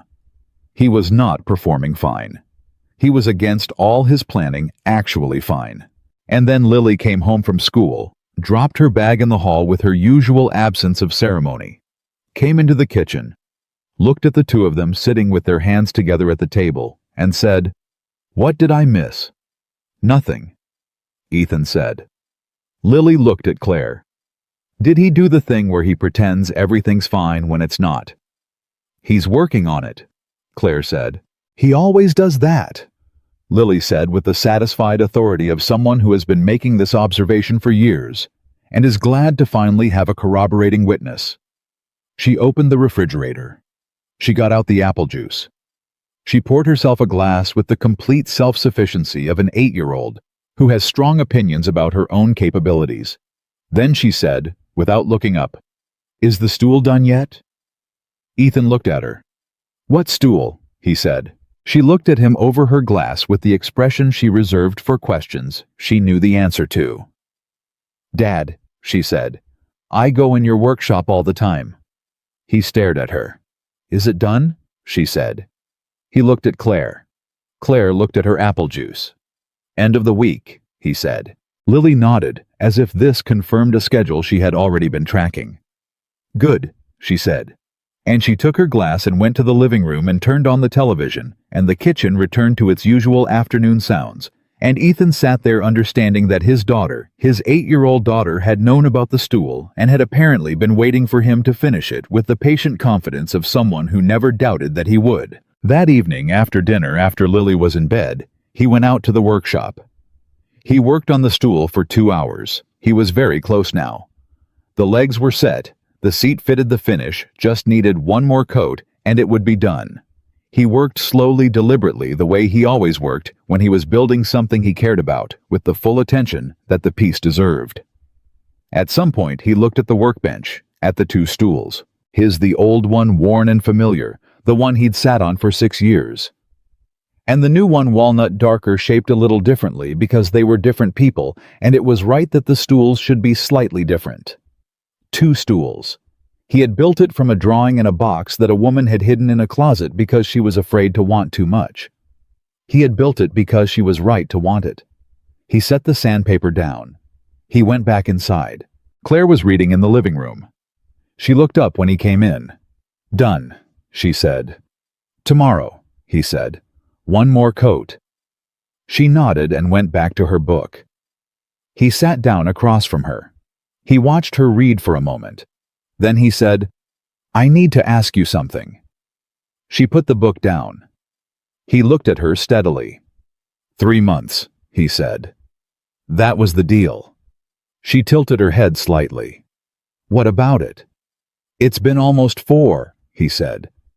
She went very still. "I said I needed to think," he said. "I've thought." He leaned forward. "I said I needed to go slow. I've gone slow." He held her gaze. "I built the stool. I learned the calendar. I put you in the right category." He stopped. "I know what I'm doing here, Claire. I'm not guessing anymore. I'm not feeling my way in the dark." He stopped again. "I have something I want to ask you, but I want to do it right. Not tonight. Not on a Wednesday in the living room, with me smelling like wood stain." Her lips parted. "I just want you to know it's coming," he said, "so you're not surprised. Because you told me once that you were done not saying the thing, and I think I owe you the same." The silence was very complete. Then Claire said in a voice that was barely above a whisper, "Ethan Walker." "Yeah," he said. "If you wait too long." "I won't," he said. "I swear to you." "I won't," he said again. She looked at him. "Okay," she said. He looked at her. "I mean it," she said. "I know," he said. And then they were both almost smiling, and the living room was warm, and the house was quiet in the way it was quiet when it was full, and Ethan understood that what he had once thought was the end of his story was in fact just the place where the real one had been waiting to begin.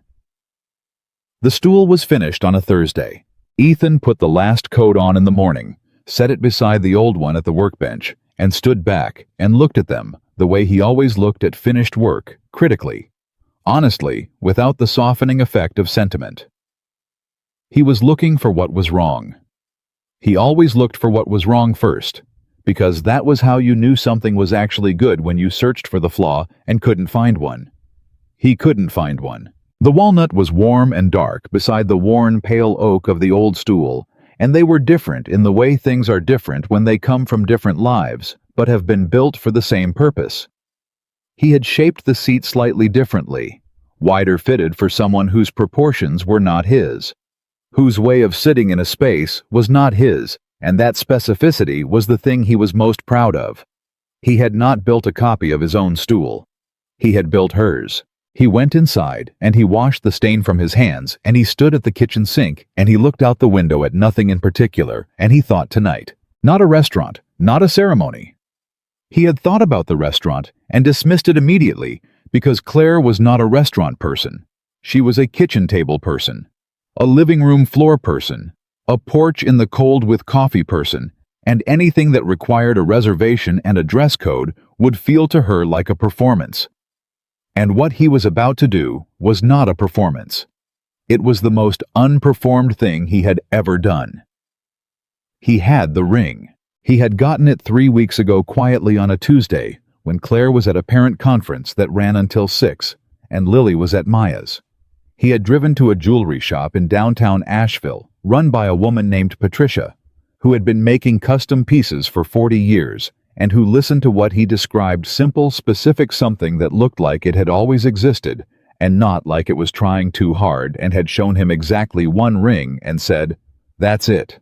It was a thin gold band with a single pale sapphire, the kind of blue that was almost gray, almost the color of a winter morning. He had known immediately that it was right the same way you know immediately when a joint is cut correctly, when a piece of wood has the grain you were looking for. He had known before he finished looking at it. It had been in the top drawer of his dresser for 3 weeks. He had not told anyone, not Rachel, not Diane from 3 houses down, not Lily, though he was increasingly convinced that Lily already knew everything and was simply waiting with characteristic patience for the adults to catch up. He picked up his phone. He called Claire. She answered on the second ring. "What's wrong?" "Nothing's wrong," he said. "You never call in the middle of a workday unless something's wrong." "The stool is done," he said. A pause. "Okay," she said. "Stop saying, 'Sorry, I know, I'm working on it.'" He could hear her breathing. He could hear the school hallway behind her distant voices a door. "The stool is done," she said.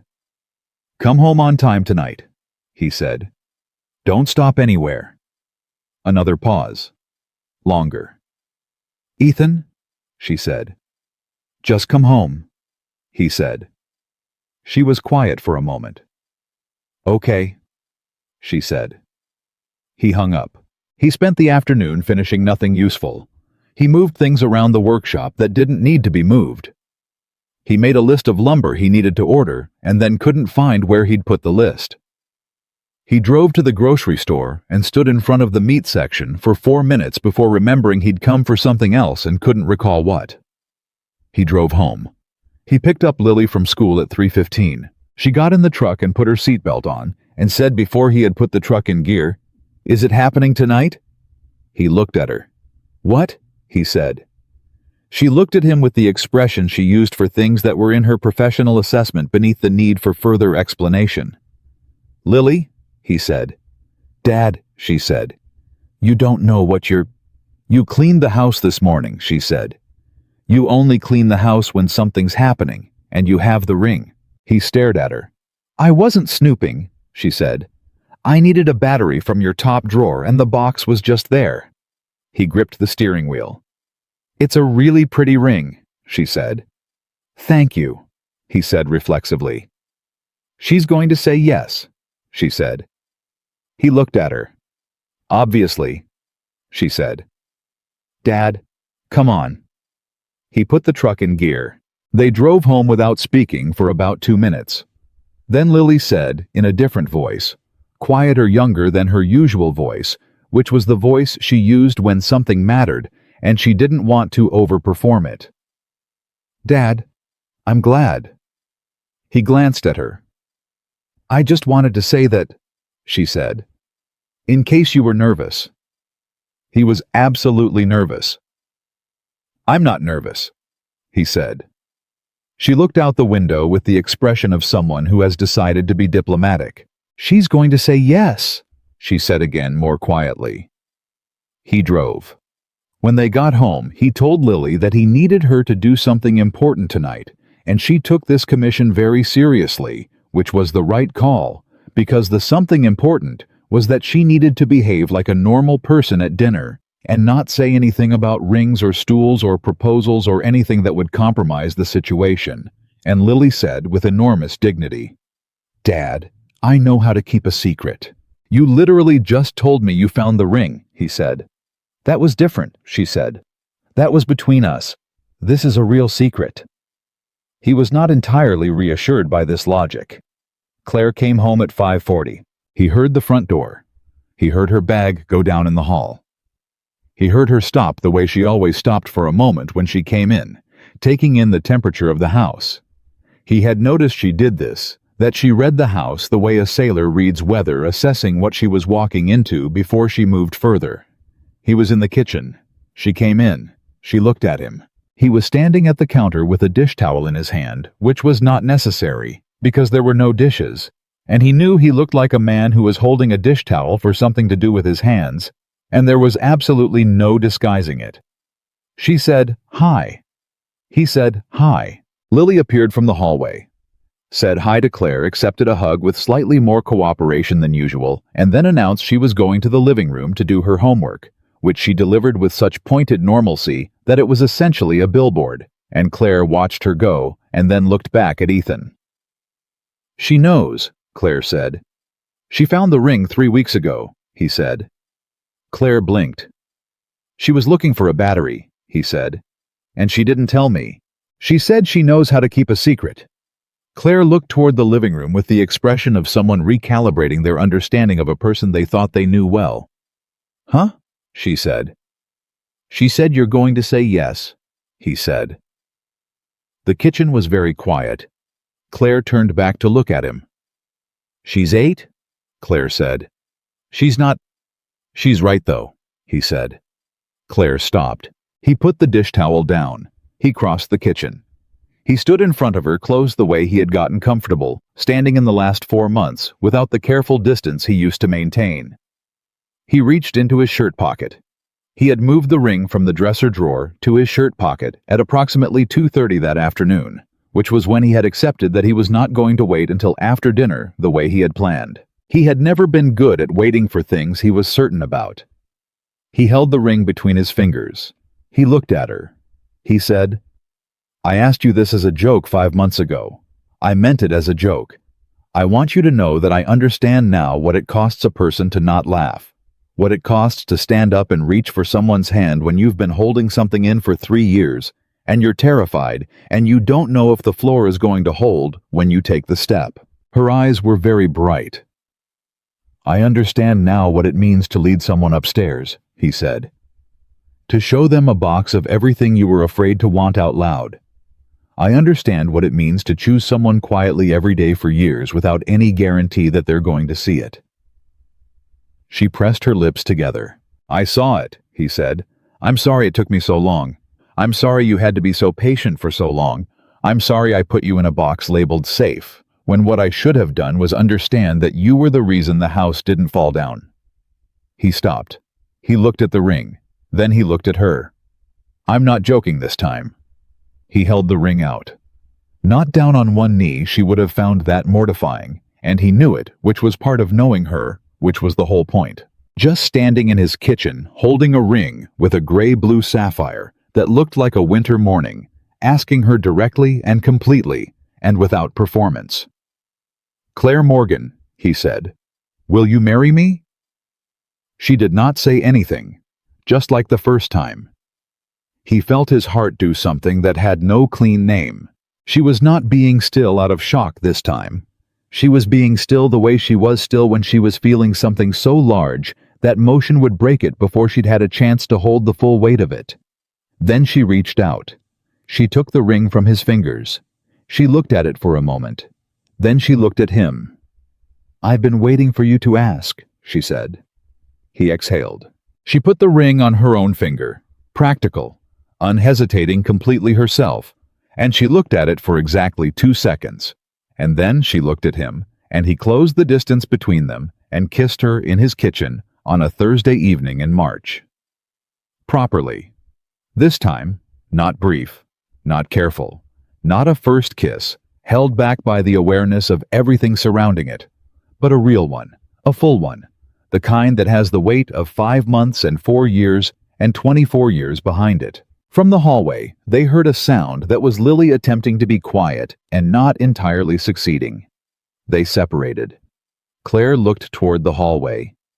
"Lily Walker," Ethan said at a normal volume. Silence. "You can come in," he said. She appeared in the doorway.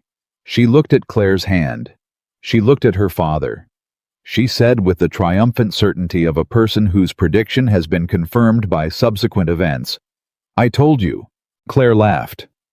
It came up from somewhere deep and real, and she put her hand over her mouth, and Ethan watched his daughter's face go from triumphant to uncertain in the space of 1 second, the way children's faces do when laughter from an adult is ambiguous. "Does that mean yes?" Lily said. "That means yes," Ethan said. Lily processed this for a moment. Then she crossed the kitchen, and she walked directly to Claire, and she put both arms around her waist, and she pressed her face into Claire's side, and she did not say anything. Claire wrapped one arm around Lily's shoulders. With her other hand she found Ethan's. The 3 of them stood in the kitchen. Nobody said anything for a while. Ethan looked at his daughter's arms around the woman who was going to marry him, and he felt something move through him that was not joy exactly, or not only joy. It was something larger and more complicated than a single clean emotion. It was the specific feeling of a man who has survived the thing he was most afraid of, and come out the other side into a life that has more room in it than he thought the future was allowed to have. Then Lily said into Claire's side, her voice slightly muffled, "Can we have pancakes?" Claire said, "We can absolutely have pancakes." "With the blueberries. Is there any other kind?" Lily released her and stepped back and looked between them with the satisfied expression of someone who has witnessed events proceed in exactly the manner she anticipated and is prepared to allow the adults to take credit for it. "I'm going to get the blueberries," she announced and went to the refrigerator with complete purpose. Ethan looked at Claire. She was still smiling. She looked at the ring on her finger, and then she looked at him. And what was in her expression in that moment?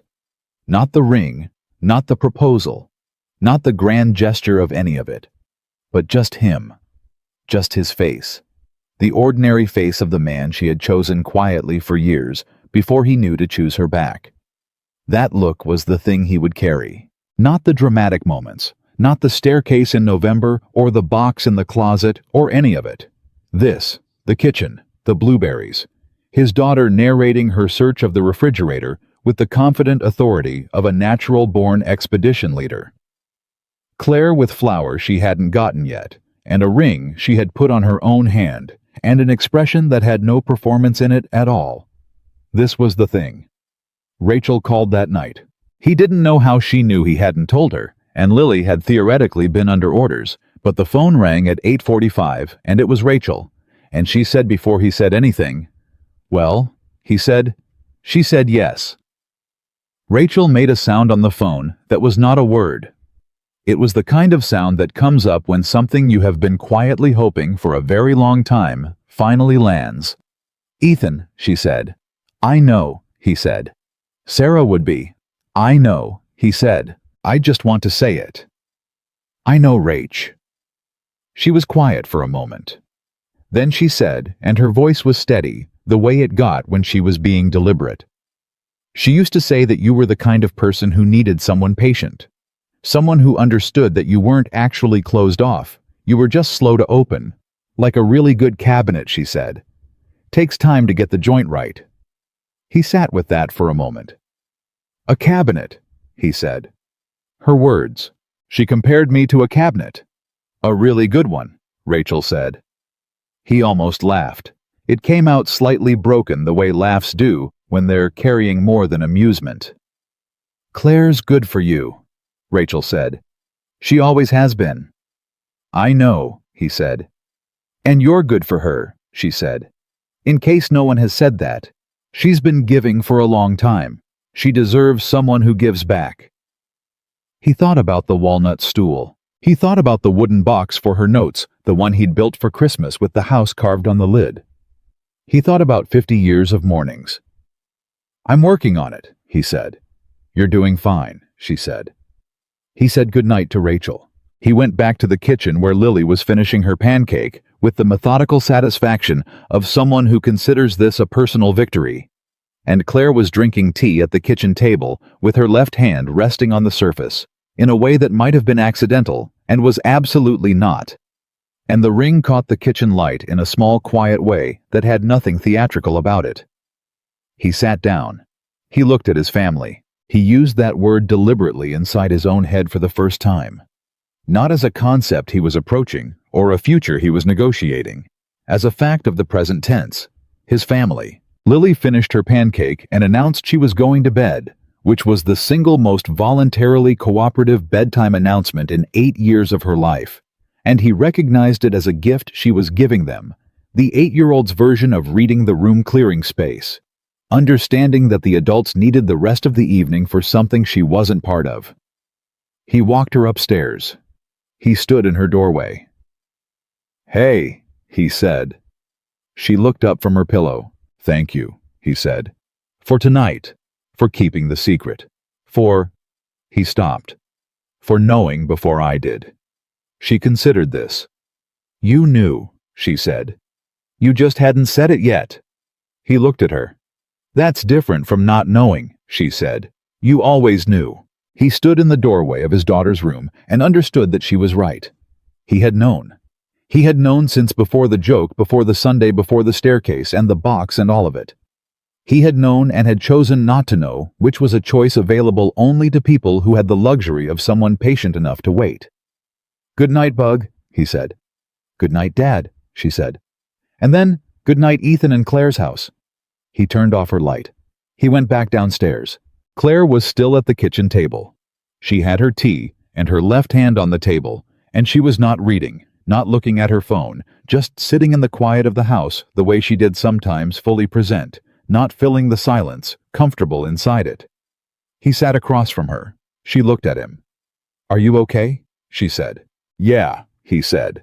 And then, because it was true, and he was done saying things that were only half true, "I'm really okay. For the first time in a long time, I mean that completely." She reached across the table. He took her hand. Outside, March was doing what March does, cold, still not yet spring, the kind of weather that is poised between what it was and what it is about to become. He could hear the back window in its frame, that familiar rattle, the sound he had learned to live with, the sound that had kept him company through 4 years of empty evenings. It didn't sound empty tonight. "I want to ask you something," he said. "You already asked me the big one," she said. "A different one," he said. She waited. "The apartment," he said. "You gave it up in January. You didn't make a thing of it. You just—" He stopped. "If I hadn't gotten there, if I hadn't figured it out, what would you have done?" She looked at him steadily. "I would have been okay," she said. "That's not what I asked." She was quiet for a moment. "I would have stayed," she said finally. "As long as you'd let me. Not because I had nowhere else. Because this is where I wanted to be." She paused. "I made peace with the possibility that it might only ever be this. I wasn't happy about it. But I'd made peace." He held her hand on the table. "I would have been the world's most inconveniently devoted friend," she said. "You already were," he said. She looked at him. Something shifted in her expression. "Yeah," she said. "I guess I was." He turned her hand over in his. He looked at the ring on her finger.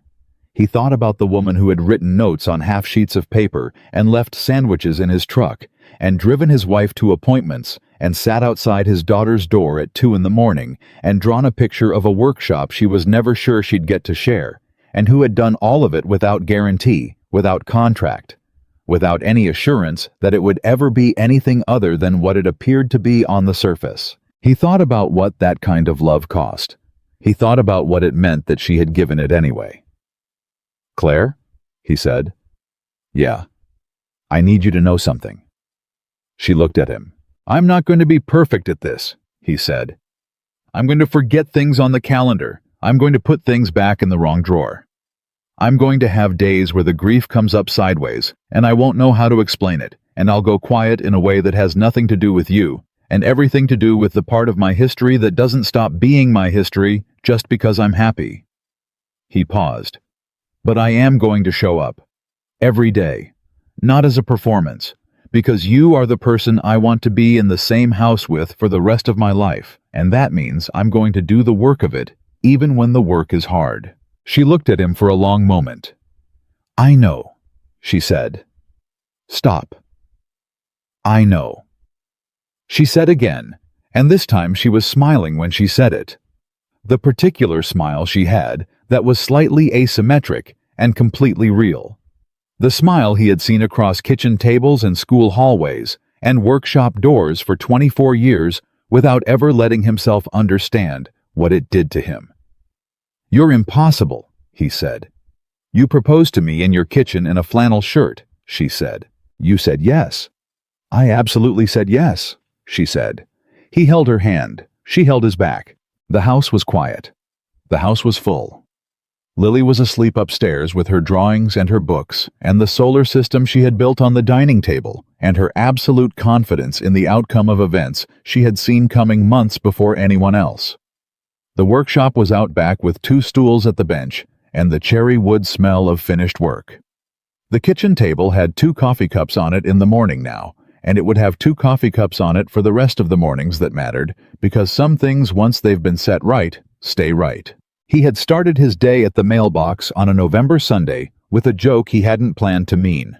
He was ending it here in his kitchen in March, holding the hand of the woman who had decided 4 months ago, and 3 years ago, and 24 years ago, that he was worth choosing, even when he was too stubborn and too frightened and too convinced that closing himself off was the same thing as being safe to understand that he was being chosen.